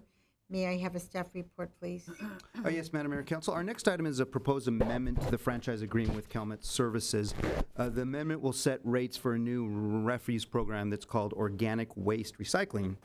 This is actually a state-mandated program only for business accounts that generate a certain level of trash. It will not affect our single-family residential rates. We also want to get the rates established before January of 2019 so that Calmet Services can start to offer this program to businesses. And with that, I'll turn it over to our Assistant City Manager, Kevin Chun, to handle the item. Kevin? Yes, thank you, John. Good evening, Madam Mayor and members of the City Council. This item for your consideration tonight is for a new organics recycling program for some Calmet customers and to discuss other changes to the city's contract with Calmet. For some background, in an effort to reduce the production of greenhouse gases stemming from organic waste and to further promote recycling, Governor Jerry Brown signed AB 1826 into law in 2014. Organic waste materials include food waste, green waste, and food soiled paper waste, all of which produces greenhouse gases such as carbon dioxide and methane when decomposing. The new law requires cities to offer an organics waste recycling program for businesses that produce more than 4 cubic yards of waste per week or for multifamily dwellings with 5 or more units. And note that for multifamily dwellings, food waste programs aren't required. The program will go into effect, as John mentioned, in January 2019, but the state may also consider expanding the program to include more refuse customers in 2020. As you know, earlier this year, the city approved an annual refuse rate increase with Calmet.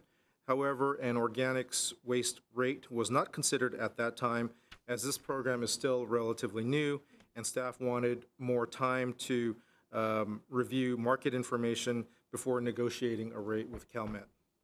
After gathering more information from other cities on their organics program, staff then met with Calmet and negotiated an organics waste recycling rate. That's before you tonight. In addition to the organics waste recycling rate, staff also took the opportunity to amend the Calmet contract to include items such as new dates for the annual rate implementation and items like Calmet's involvement with the city's Clutter-Free event, which occurs every January. In terms of the new organics waste recycling program, the city's proposed rate is $84 for a 65-gallon cart picked up weekly and $168 for pickups twice per week. As you can see from the chart, the Paramount rate varies considerably from other area cities. However, it's lower than the other 2 nearby Calmet cities. Also, as the report mentions, the rates vary widely as some waste hauler companies are able to process organic waste themselves while others are not. The program will only apply to about 50 businesses in Paramount to begin with, and Calmet will work with those businesses to gradually enroll them over the next year. And given the organics program, again, is very new, Calmet has agreed to a rate review upon request by the city after more information is available to evaluate a potential rate decrease. So with that, staff asks your approval of this item, and I'll be glad to answer any questions. And also, I see Bill Kalpikoff from Calmet also in the audience, who I assume is available to take questions. This is a public hearing. Is there anyone in the audience who would like to speak in favor, in opposition? Make a motion to close public hearing. Second. Roll call, please. Councilmember Gian, Yes. Councilmember Hoffmeyer, Yes. Councilmember Lemmons, Yes. Vice Mayor Hanson. Yes. Mayor Martinez. Yes. May I have a motion, please? I move the item. Second. Roll call, please. Councilmember Gian, Yes. Councilmember Hoffmeyer, Yes. Councilmember Lemmons, Yes. Vice Mayor Hanson. Yes. Mayor Martinez. Yes. that she's getting weaker. Okay, number six, item 16, installation of a limited time parking zone at 8411 Rosecrans Avenue. May I have a staff report, please? Yes, Madam Mayor, our next request for limited time parking zone comes to us from a business on Rosecrans Avenue across from the high school, and Adriana Figueroa will handle the item. Adriana? Thank you, John. Madam Mayor, members of the City Council, we have received this request from Mr. Vincent Chiriak, the property owner of 8411 Rosecrans Avenue, to install a limited-time parking zone on the north side of Rosecrans, west of Downey Avenue, shown on the map in green. The area surrounding 8411 Rosecrans generates a great deal of demand for on-street parking from patrons of the 3 businesses at this location, as well as the high school across the street. As indicated, there are 3 businesses and include a nail salon, party supply store, and an office. These businesses have frequent visitors that turn over regularly, and as a result, on-street parking is limited for their patrons. If approved tonight, approximately 50 feet of curb would be painted green, and appropriate signage indicating that the area is a 2-hour parking zone will be installed. As you can see with the green line here, this is approximately 3 car lengths directly in front of the businesses. At their October meeting, the Public Works Commission recommended approval of this item, and a notice indicating the City Council will hear it tonight was sent to the adjoining businesses and residents. This concludes my report, and I'll be happy to answer any questions. Any questions for Adriana? Move the item. Second. Roll call, please. Councilmember Gian? Yes. Councilmember Hoffmeyer? Yes. Councilmember Lemmons? Yes. Vice Mayor Hanson? Yes. Mayor Martinez? Yes. Item 17, resolution number 18032. May I have a staff report, please? Yes, Madam Mayor and Council. The next item is an appeal of a decision that was made by the Development Review Board recently, and this was regarding a re-roof of a residential structure on San Luis Street. The issue involves a second-story addition to a rear unit that triggers a re-roof of a front unit. So after this second-story addition is built, the property owner is planning to re-roof the rear unit with a decorative tile, as we require. The Development Review Board's approval, however, for this project required the property owner to also re-roof the front unit with the same matching decorative tile as the back unit. So the resident is appealing this decision to require re-roof for the front unit with the matching decorative tile. The condition of approval is always intended to uphold our city aesthetic design standards and bring uniformity to the neighborhood. So over the past 10 years, the DRB has consistently required the same condition of approval on other projects. So with that, I'll turn it over to Assistant City Manager Kevin Chun, who will handle the item. Kevin? Yes, thank you again, John. Madam Mayor and City Council members, this item is an appeal of a decision by the city's Design Review Board, or DRB, from August of this year. The property owner was required to replace the existing asphalt composition shingle roofing material on the front unit with decorative tile to match the same roofing material to be used on the new rear second unit, which was approved for a second-story addition. For background, the property is located within the R2 medium-density residential zone. The lot size is 6,150 square feet, and there are 2 separate single-family homes on the property. In August, the DRB approved a second-story addition to the existing single-story rear unit. And the front unit facing San Luis Street is a 1,300 square foot 2-story home with an attached 2-car garage. Again, the DRB required that the roofing on the front unit match the roofing material to be used on the new rear unit second-story construction. The municipal code requires new developments to use architectural quality fire-resistant roofing materials such as concrete or clay tile. For re-roofing projects on existing structures, the municipal code requires a 25-year dimensional asphalt composition shingle as the minimum standard. It does not allow the use of 3-tab asphalt shingles, which is what's currently on the front unit of this property.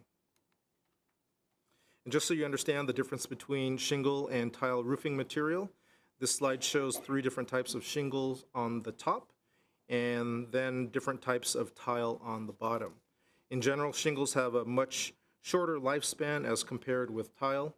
If cared for properly, tile roofs can last indefinitely. To orient you as to the location, the photo on the left is an aerial view of the property. As you can see, San Luis Street is to the north, and an alleyway is to the south. The front unit faces San Luis Street, and the rear unit is closer to the alley. The photo on the bottom right is a view of the property from the alley. And this is a site map showing the footprint of the front and rear units on the property, with the north and south elevations of the rear unit to the right side of the slide. This picture shows the existing front unit from San Luis and illustrates the portion of the rear unit that will be visible from the street after it's constructed. As you can see from the superimposed graphic, the rear unit roof will be clearly visible in the background, with the roof of the front unit in the foreground. So if the roofing materials of the two units are different, there will be a stark contrast in the appearance of the units from the street. On the other hand, if the roofing materials match, there will be design uniformity from the front to the rear units, which is what staff is trying to accomplish. As you know, as part of the DRB approval process, staff applies conditions of approval with all proposed projects that go before the DRB. With this project, a requirement to replace the roofing on the front unit with tile roofing material was applied, as the existing roofing is in a worn-out state. From these pictures that were taken today, you can see the condition of the roofing on the front unit is worn out and tattered and will need to be replaced in the near future.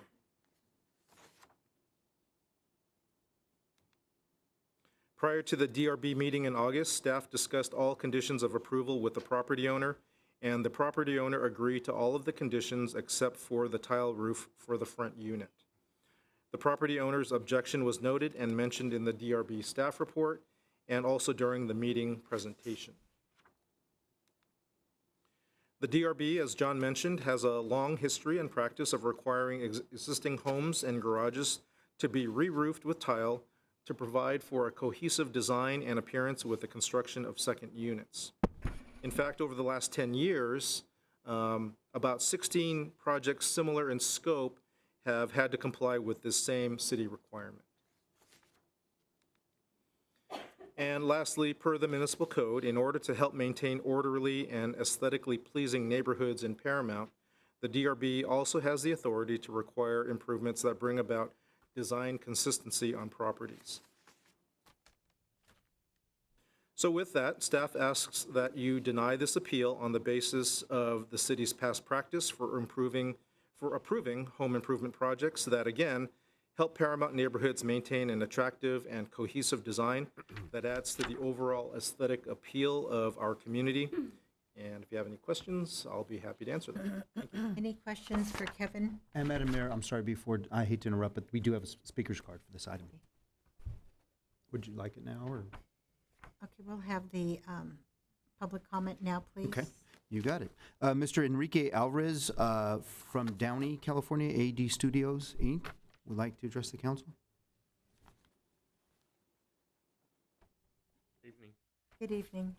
Enrique Alvarez with Alvarez Design Studios. Just wanted to, on behalf of the owner, he says by having all this done for him, the roofing, re-roofing of the front house, it's going to make the project just unattainable. So it just kills the project. I see. It's going to do what? Kill the project. It's not attainable. he's I not mean, gonna- not doable. Okay, so he can't afford Can't afford it, the, right. the tile that we're requesting. I'm not requesting, that we need to implement. Is there any other, Is there a time limit that they have to do it? Like they could conditionally go ahead, but within a certain amount of time, they have to have it done? Is that in place or not at all? You want to come up, John? Don't we usually ask them how long a project is going to take when they start it? Yeah, I mean, when building permits are issued, typically the holder of the building permit has a year to perform the construction. Right.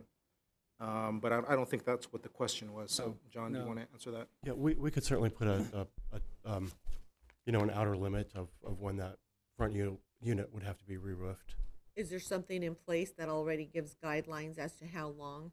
I mean, a roof of that nature is expensive, so if Right. we could grant them, I mean, relatively speaking, maybe if you taking into consideration maybe $3,000 a year, and it's going to take what, 5 years? I mean, I don't know. What do we have in place now? Normally, the building permit on the addition would not be finalized until all the property improvements had been done. So in this case, that would include the installation of the tile on the front unit. So that's typically, that's what's in place right now. So what I'm thinking is, could we have some sort of guideline where they can continue with their project and then say, you know what, we understand that this is going to have an impact on continuing and your livelihood and how you are going to pay for it. So we will give you X amount of time after, We could do that. Only problem with that is that it's hard to enforce. So if we give a final for the addition on the back unit and say we give you 3 or 4 years to do the tile on the front unit, we don't really have an enforcement mechanism after the project has been finalized. The contract. I'm sorry? Wouldn't it be a contract? I don't know, John. That's John. I don't know if we can enter a contract for that, can we? Let me ask, John, wouldn't they have to get an occupancy permit afterwards? Yes, right. Well, right. So you'd have So you could withhold an occupancy permit. right, but that would prevent them from moving in. occupying the addition. That doesn't solve it there. What's that? That's a lot to ask. And in these times, people are looking to add properties onto their home because there's an issue with housing. And so are we really looking at the big picture? They're able to put an additional structure on their property. They're going to get that to par. And now we're saying, no, you still can't allow anybody in. I just think we should be able to work with them a little bit and say, you know what, we understand. Can we grant them some time? No, and I think that's a great idea, Councilmember. I think the outside question ultimately is what Mr. Carver's saying, is that you can give them 5 years, whatever, but if it's not done, where's the enforcement? Then is it you let them just go ahead with what they have, or do you have a half-completed building? But don't we get into that with everything else too? Don't we look at issues where people are violating certain things and there's no enforcement, but on the little guy, we're going to enforce? It just doesn't seem fair. Madam Mayor, may I interject? Along that line, when you showed the photos, the existing property was in need of re-roofing. Right. And they're not going to do that at this time, right? The Our front our property. understanding was that they would re-roof the front unit with asphalt composition shingle. Maybe now, but maybe shortly in the future. Well, what I was going to ask, which gives that time frame that Councilmember Gillen was talking about, and it was actually going to be my same question too, because I've had this come up 2 or 3 times with property owners who've come to me about the tile roofing, is if that came before the permit, to get the permit, would the front property not have to match the back property tile, or could they do a composition under the current rules? Because I'm thinking that's the way that you could caveat getting it eventually matched. It's got to be re-roofed. You could see it was in disrepair. So as long as when they get ready to re-roof it, it has to be the tile roofing to match the back unit. If they don't re-roof it for 5 years, 10 years, whatever, that's going to be their incentive, because they want to re-roof the front of the house too, or they're going to have leaks or whatever, Right. that it match the back unit. So when they get ready to re-roof it with tile. We could certainly put that as a revised condition. Because I'm in agreement. Roofs are extremely expensive anymore. And, when they're putting the addition on, there's a lot of expense there. And the key would be, like you said, the long-term process here is to get everything in an agreement design. So fine, when you're ready to re-roof the front, they're gonna have to do it from the looks of the disrepair on it, and it's gotta match the back. Sure. So we could revise that condition and state that when the front unit is re-roofed, it has to be re-roofed And with does that tile. give you the kind of follow-up Sure. that you needed to be able to track it? Because you were Well, saying Yeah. the enforcement We issue. just wouldn't issue a permit.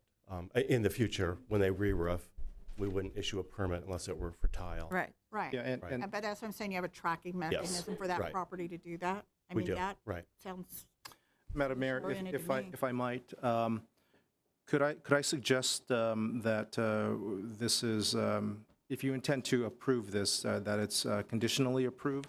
Because I'm just a little bit unclear as to, again, the mechanism that Mr. Carver was asking about, the mechanism for enforcing this.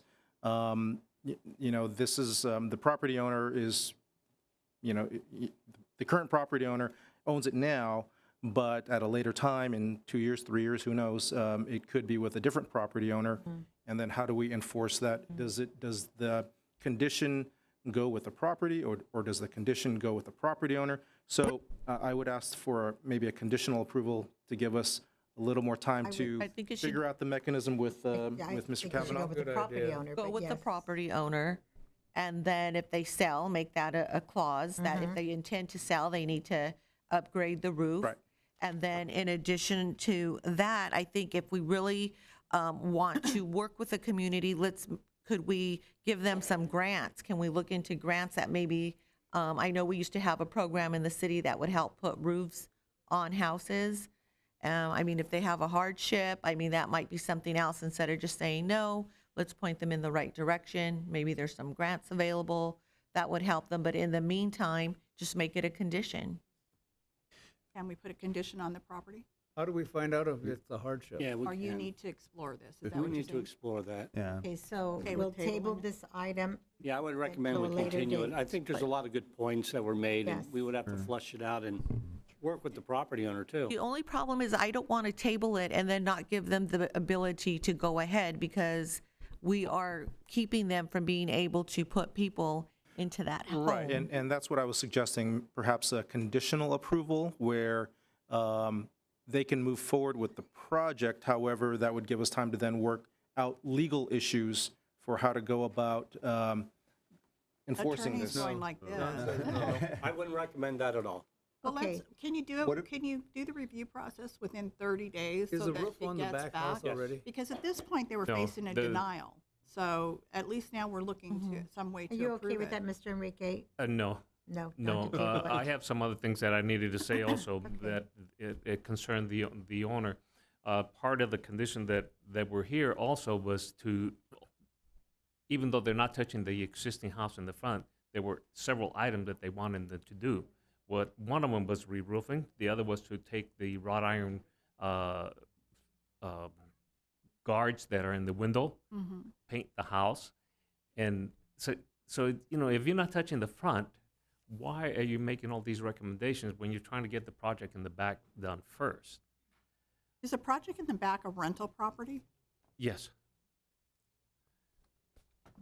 The I'm other thing I'm was sorry, that he, I believe that they should do that. Painting isn't that expensive, And and he- there is a law in the city there's against the wrought iron yes, bars. he agreed to that. He says, okay, fine, I'll do all that to the front, except for the roof, because the roof is the most And that's what we're expensive. working with That's you what on. we're talking about. So that's the condition that Yeah. he was looking for. And we agree, because that's a very expensive project, and we're trying to work with you on that. Madam Mayor, if I may, the other option that we could explore, and we were talking amongst the staff, is looking at the material itself. And I'm not sure if the architect here with us tonight has considered that. Maybe there is other architecturally pleasing to the eye, in a sense, material that's not quite not quite tile, but is close enough to tile. There's a lot of new improvements out there in the roofing material that we could look at that will not violate the code, what the code actually states. That's something else that we could look at and come back That to would be you. good to look There's a lot of new roofing material out there now. It's quite, Less expensive And I don't know, than, you know, I know we have it in an ordinance that it has to be tile. We want tile, but, it'd be a lot cheaper if they could put on a good roof. Because a lot of people, when they redo their roof on a regular house, they don't do tile. Yeah. Like tile. Yeah, Don't care and for tile tile either. doesn't go with every house. No. Tile on that house that they pictured would look way out of the norm. So that's something but we would want to, obviously communicate with the designer here if his client is willing to look at other things or if they. Okay, Mr. Enrique. Yes, the owner agrees that within 3 years, he would put the tile roof in the front. What if he sells it before 3 years? Oh, he won't. It's supposed to go with the property. Okay, so, He says he won't. Yeah, okay.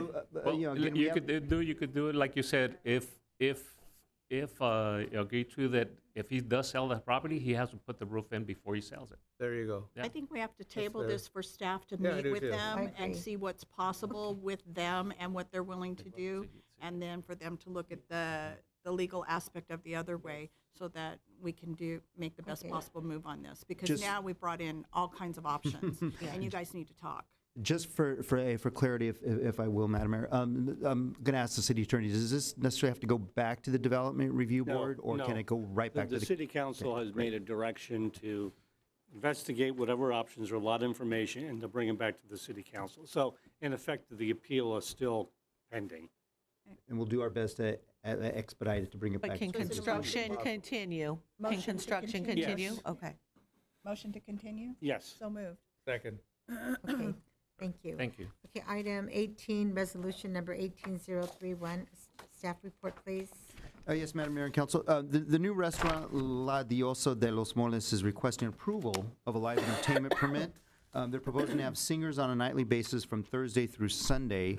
And before I hand it over to Kevin to handle the item, I wanted to make sure you know, Madam Mayor, we do have a speaker's card for this item. And with that, I'll turn it over to Kevin Chun. Kevin? Yes, thanks, John. Madam Mayor and council members, this item, here we go, is a request for a city council permit for live entertainment at the La Diosa de los Moles restaurant located at 8335 Rosecrans Avenue. For background, the restaurant opened last year. Their hours of operation are 9 to 10 p.m. daily. They currently have a license for on-site beer and wine consumption, which was approved by the Planning Commission with a conditional use permit in January of this year, and also through the ABC in February. This aerial photo shows the location of the restaurant. It fronts Rosecrans Avenue on the south, Wilbarn Street is on the north, Downey Avenue is to the east, and the restaurant is immediately north of Paramount High School. The restaurant is about 2,700 square feet on a 15,900 square foot lot with adequate on-site parking. The live entertainment request is for up to 3 singers to perform for customers from Thursday through Sunday between the hours of 5 to 9 p.m. And these are views of both the site plan and floor plan of the restaurant. And as with all such live entertainment applications, this request was reviewed by the Public Safety Department and Sheriff's Department. A security plan, which includes a security camera system, was also reviewed and deemed satisfactory to public safety. And based on the above, staff recommends your approval for this permit for live entertainment, and I'll be happy to answer any questions. Any questions for Kevin? Think we approve the item. Okay, we have a gentleman or. Right, speaker's card, ma'am. I Speaker's think that'll card. be fine if it's approved, right? I will find out. Ms. Maria Mazzone from Rosecrans Avenue. Ms. Maria?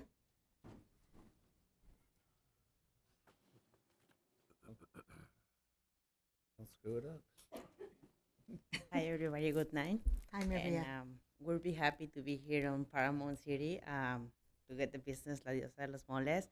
And we request that permits because we want to bring more customers, because I have a lot of customers come for around the cities, Torrance, Downey, Los Angeles, Orange County, San Fernando Wow, Valley. impressive. So it's a lot of customers come from different areas. And also we want to get like a little plus for them. Also the music we want to get is like quiet, it's nothing loud, because I know we have neighbors and behind to the restaurant, and just I request that for give us a little plus to the restaurant, because the chef Rocio Camacho is here and I love her food. Oh, good. I haven't dined at your restaurant, but I will come by. Please, So thank you very anytime. much. Okay, sweetie. Thank you, Okay, welcome. We have a motion by Ms. And I seconded Hoffmeyer, it. second. Okay, thank you. Thank Roll you. call, please. Councilmember Gian? Yes. Councilmember Hoffmeyer? Yes. Councilmember Lemmons? Yes. Vice Mayor Hanson? Yes. Mayor Martinez? Yes.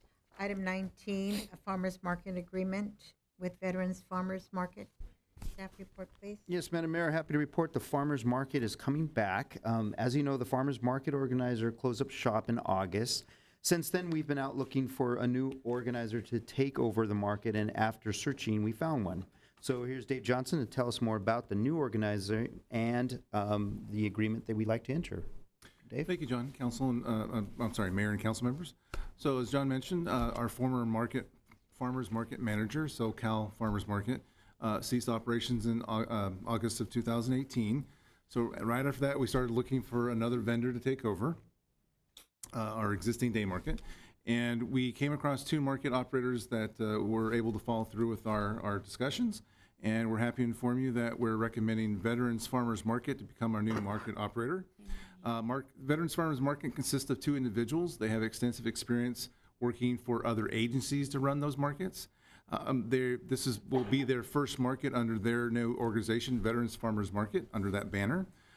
They looked at all our sites and they chose again to continue the market at Progress Park in the same parking lot area as the former market. They are, however, recommending a different time of operation.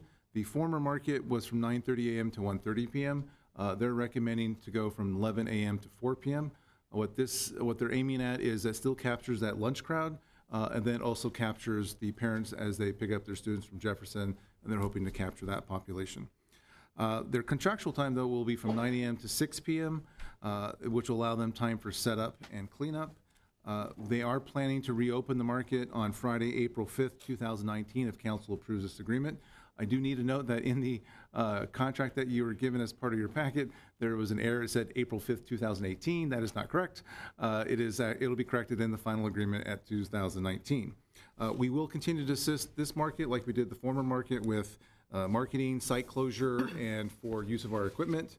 The market will be like the one former. It'll have fresh produce, it'll have crafts, it'll have hot food vendors. And we're also in the works, and we'll have a recommendation for hopefully for an evening market as well, but we're still working out the details on that. But we're hoping that the council will approve, and we recommend approval of this item tonight. I like the hours from 11 to 4. I can't do that for school. Any questions for David? I'll move the item. Second. Roll call, please. Councilmember Gian? Yes. Councilmember Hoffmeyer? Yes. Councilmember Lemmons? Yes. Vice Mayor Hanson? Yes. Mayor Martinez? Yes. Item 20, Clean Power Alliance. May I have a staff report, please? Yes, Madam Mayor and Council. The next item is a confirmation of the renewable power rate for our participation in the Clean Power Alliance, or CPA. So if you recall back in February, as a new member of the CPA, the City Council chose for our residents and businesses the default electricity rate of 50% renewable. So at that time, the estimated discounts to customers was roughly around 3% over their current Edison bill. This changed, however, as Edison recently changed their rates. So we're about to hear what that has changed to. So what we're asking for the City Council to either confirm their decision made in February to stay in the 50% tier, or to move down to the 36% renewable tier. So with that, I'll turn it over to Adriana Figueroa, our Public Works Director, who will handle the item. Thank you, Adriana? John. Madam Mayor, members of the City Council. In December of 2017, the city joined what was then called the Los Angeles Community Choice Energy Authority. Since then, this Joint Powers Authority, comprised of 31 local agencies, have changed its name to Clean Power Alliance, or CPA. CPA's mission is to purchase electrical power directly from wholesalers in order to achieve cleaner and renewable energy sources at competitive prices. Southern California Edison, or SCE, will continue to deliver that power to residents and businesses through its existing infrastructure, which also includes billing customers, as well as continue to respond to customer service requests. CPA has now created their tier names for their tier percentages presented earlier this year. The 36% renewable energy tier is now called Lean Power. The 50% is now called Clean Power, and the 100% renewable energy tier is 100% Green Power. So what you'll often hear from CPA when referring to these tiers is lean, clean, 100% green.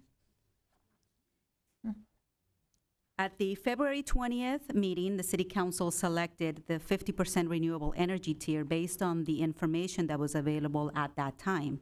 Since then, the Edison budget has been established for 2019, and CPA's estimates have been readjusted based on that current data. This table shows the discount percentages that were estimated back in February and the final discount percentages approved during the summer. In February, the city opted for the 50% renewable energy tier, now called Clean Power, given the anticipated discount percentage of 3%.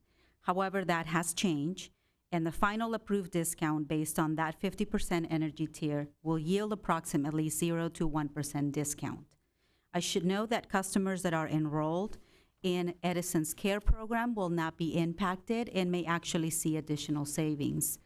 Additionally, given CPA's energy buyback program and the fact that it offers a higher payback on the electricity that it generated through the individual solar application, customers who are part of that solar buyback program through Edison will now see additional savings on their bill. Again, given that the net bill discount percentages have changed since Council's review and direction back in February, staff is requesting confirmation of the 50% tier, which will yield a 0 to 1% net bill discount, or seek direction to transfer to the 36% renewable energy tier in order to see a net bill discount of approximately 1 to 2%. Please remember that residents have the ability to transfer out of the default tier and into the tier that fits their needs the most, or simply opt out of the program altogether. CPA is scheduled to begin residential services to the city in February of 2019, with their first mailer going out in December of this year. Similarly, commercial and governmental services will begin in May 2019, with that first mailer going out in March of next year. The city has begun announcing the program through our Around Town publication in October and will be mailing out postcards with additional information on the program later this month ahead of CPA's first mailer. At this time, staff is recommending that the City Council either confirm its previous selection of the 50% renewable energy tier or select the 36% as its default tier for residential and commercial customers participating in the Clean Power Alliance program for calendar year 2019. I should note that the City Council will have the ability to select the default energy tier on an annual basis. This basically concludes my report. We have Jennifer Ward with Clean Power Alliance here in the audience with us, and her and I will be available to answer any questions that you may have. Thank you. Thank you, Adriana. Any questions? I have one. Does this affect, I know there were a lot of letters. I had a few inquiries about the letters that went out if you're in a high usage tier, because everybody I know says that they received a letter saying they use more than their neighbors, but, and this was from Edison, so I wanted to know that if you're in a high usage tier with Edison, does any of this affect the high usage? Here. I'm going to ask Jennifer to come up and answer that question. I don't believe it does, but I want to make sure and confirm that with her. Thanks. Because Daryl told me he uses a lot of electricity. And I got that letter, and so did you, right? About the high usage? Yeah. Thank you, Honorable. Thank you, Honorable Mayor and Council members. Again, my name is Jennifer Ward, and I'm the head of Local Government Affairs for Clean Power Alliance. And to answer your question, there won't be an impact. So essentially, Clean Power Alliance is simply just purchasing the source of your energy and distributing it to you through Edison's existing infrastructure. So everything about your current billing setup with Southern California Edison, whatever usage tier you're on, that all remains the same. the ability for you to start or stop service, that's all still done through Southern California Edison. Clean Power Alliance simply offers customers the ability to have a higher percentage of renewable power through our offerings. Okay, thank you. Yeah, my pleasure. Any other questions? I'll move item B, select the 36% default energy renewable. Second.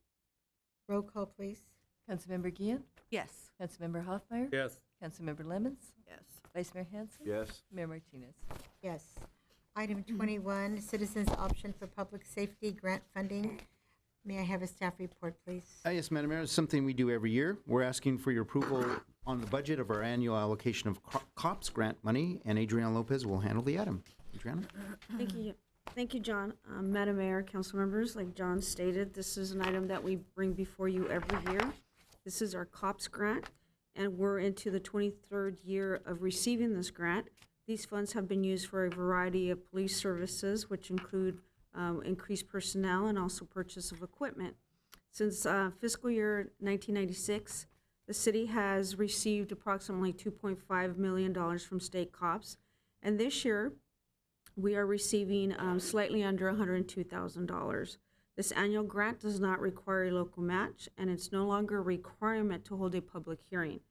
This year, we're proposing to use these funds to continue our additional party patrol overtime, along with crime suppression overtime, to assist in any of the days that we have a high volume of calls and to address any crime trends that we see in a timely manner. We do anticipate spending the entire amount of $101,000 and $758 on these additional patrols and services. It is recommended that the City Council authorize staff to use the state COPS grant funds to pay for the expenditures outlined in this report. I'll be happy to answer any questions. Thank you, Adriana. Any questions? Move the item. Second. Roll call, please. Councilmember Gian, Yes. Councilmember Hoffmeyer, Yes. Councilmember Lemons, Yes. Vice Mayor Hanson, Yes. Mayor Martinez. Yes. Item 22. As mayor, I appoint Tom Hanson to be our representative to serve as a member of the Board of Trustees of the Greater Los Angeles Vector Control District for a 2-year term expiring January 4th, 2021. Congratulations, Make that motion. Mr. Hanson. Try to make more mosquito reports. There you go. Roll call, please.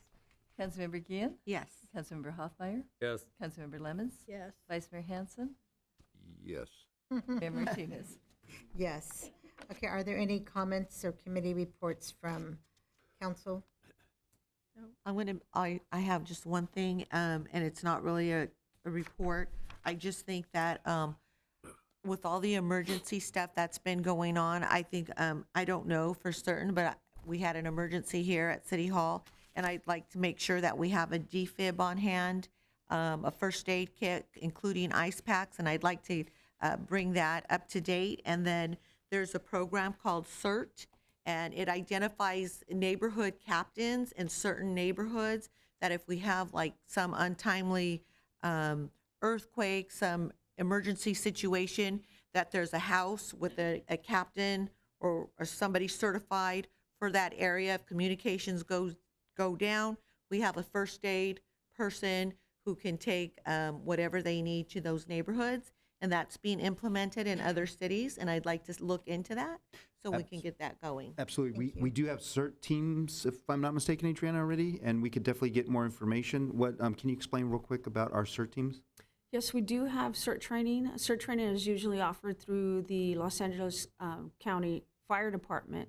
So when we don't have a particular training just assigned to Paramount residents, we partner with Lakewood or Bellflower because it's offered through the county. So we'll reach out to our neighborhood watch participants to attend those classes there. And we've also asked for us to get bilingual or Spanish-only CERT training. Okay, but let's say something happens in my neighborhood. Do we have somebody who can respond in my neighborhood, anybody's neighborhood, I'm just using mine for an example, to an emergency situation? I understand that we partner with Lakewood, but in an emergency, if I need something right now it would be nice if somebody in my neighborhood was prepared and ready to go. Yes, we can definitely increase our efforts, but we do have people in the city of Paramount that have gone through our CERT program. Obviously, it's not in every neighborhood, but we can definitely increase and push that again. Yeah, I would like to see that. Thank you. Any other comments? I just like to say a big thank you to David and his staff for the Halloween program that we had this year at the park. It was a great deal, and lots of kids enjoyed it, but I really want to say thank you for the great job that you did on the Veterans Day Parade. For the first year, I think it was a tremendous success, and I've heard a lot of people talk, a lot of positive things about it, and I think you should be commended, you and your staff. It's Thank you, beautiful. David. It was really beautiful. I think we need a bigger park for the Halloween carnival. Probably not, no. Another note, the mosquitoes are kind of starting to calm down a little bit now, being we're getting a little cooler weather. But I think in the September, I just got my agenda report yesterday afternoon. There were 1,000 and some calls still for that month, but it has calmed down quite a bit, and I believe there were, I think it was 28 West Nile virus cases in our district here, I believe, which is down a little bit. Okay, at this time, the city council will go into I'm close. sorry, Madam Mayor, comments from staff real quick, no problem. Just a couple of things. First, I'd like to turn it over to Dave. As Councilmember Hoffmeyer said, we just had a really huge Halloween carnival that was beyond our expectations, and the haunted house as well, and the veterans celebration. A lot of work went into those events, but I wanted to point out to Dave, and he was going to say a few words with staff. Thank you, John. So yes, thank you for those nice comments. But I would be remiss if I did not point out who actually does the work. We have some amazing young staff in our department. I say young because they're younger than me. So with the Haunted Maze, it's our third year. The only reason that maze got created, and thank you for the budget to do that, but it was because Magda Garcia. She grew up in Paramount, and she remembers way back in the day they used to have that, and for years she bugged me, hounded me to make it happen. And so thank you for approving a budget to do that. It's been really successful. She was able to raise over $4,000 that will be donated to PEP as a result of the Haunted Maze. She puts an incredible amount of hours to put this thing together. So when you walk through there, that vision is all hers. All that work is her and her team, and she does an amazing job. So without Magda, we don't have a maze. And the Halloween Carnival itself, she's not here tonight, Leslie Velasquez. She's our newest member on our full-time team. She is absolutely amazing. She put together that Halloween event, and then 3 days later, she's the one that put on the Veterans Celebration. So we just have some amazing staff in our department. Amazing. Thank And Madam you. Mayor, with that, we do have Halloween. Oh. Christmas coming. So Oh, that's we beautiful. have some things I'll give them to you 50 years. in closed What can I do session. with those? What are they? Okay, the round one is going to businesses. We're going to distribute these to businesses to hang in their windows Very to advertise the 50th anniversary of the Christmas train. The front shows our 50th anniversary Christmas train logo, and then the back shows the dates as well as information on, where to call to get information. These are going to go in the middle schools, mostly at our star sites, Dave, if I'm not mistaken. Yeah. And again, advertising the 50th anniversary of the Christmas train. Not that we need to advertise for this event because everybody does come out for it, but we still like to hype it up because it is our 50th anniversary. Very nice, thank you. At this time, the city council will be going into closed session conference with real property negotiations, Government Code Section 54956.8. At this time, I adjourn this meeting to November 17th. Madam Mayor, I think we need, could we recess the city council meeting to the Redevelopment. successor agency and Oh. get that cleaned up? Okay. Then we can go into closed session. Okay, thank you. Okay, at this time, the successor agency is now called to order. May I have roll call of council members, please? Councilmember Gian? Here. Councilmember Hoffmeyer? Yes. Councilmember Lemons? Here. Vice Mayor Hanson? Here. Mayor Martinez? Here. Make a motion we approve the successor agency for the Paramount Redevelopment Agency minutes in October 2018. Second? Roll call, please. Councilmember Gian? Yes. Councilmember Hoffmeyer? Yes. Councilmember Lemmons? Yes. Vice Mayor Hanson? Yes. Mayor Martinez? Yes. I adjourn this meeting to December 11, 2018. At this time, council will go into closed session. Bathroom break.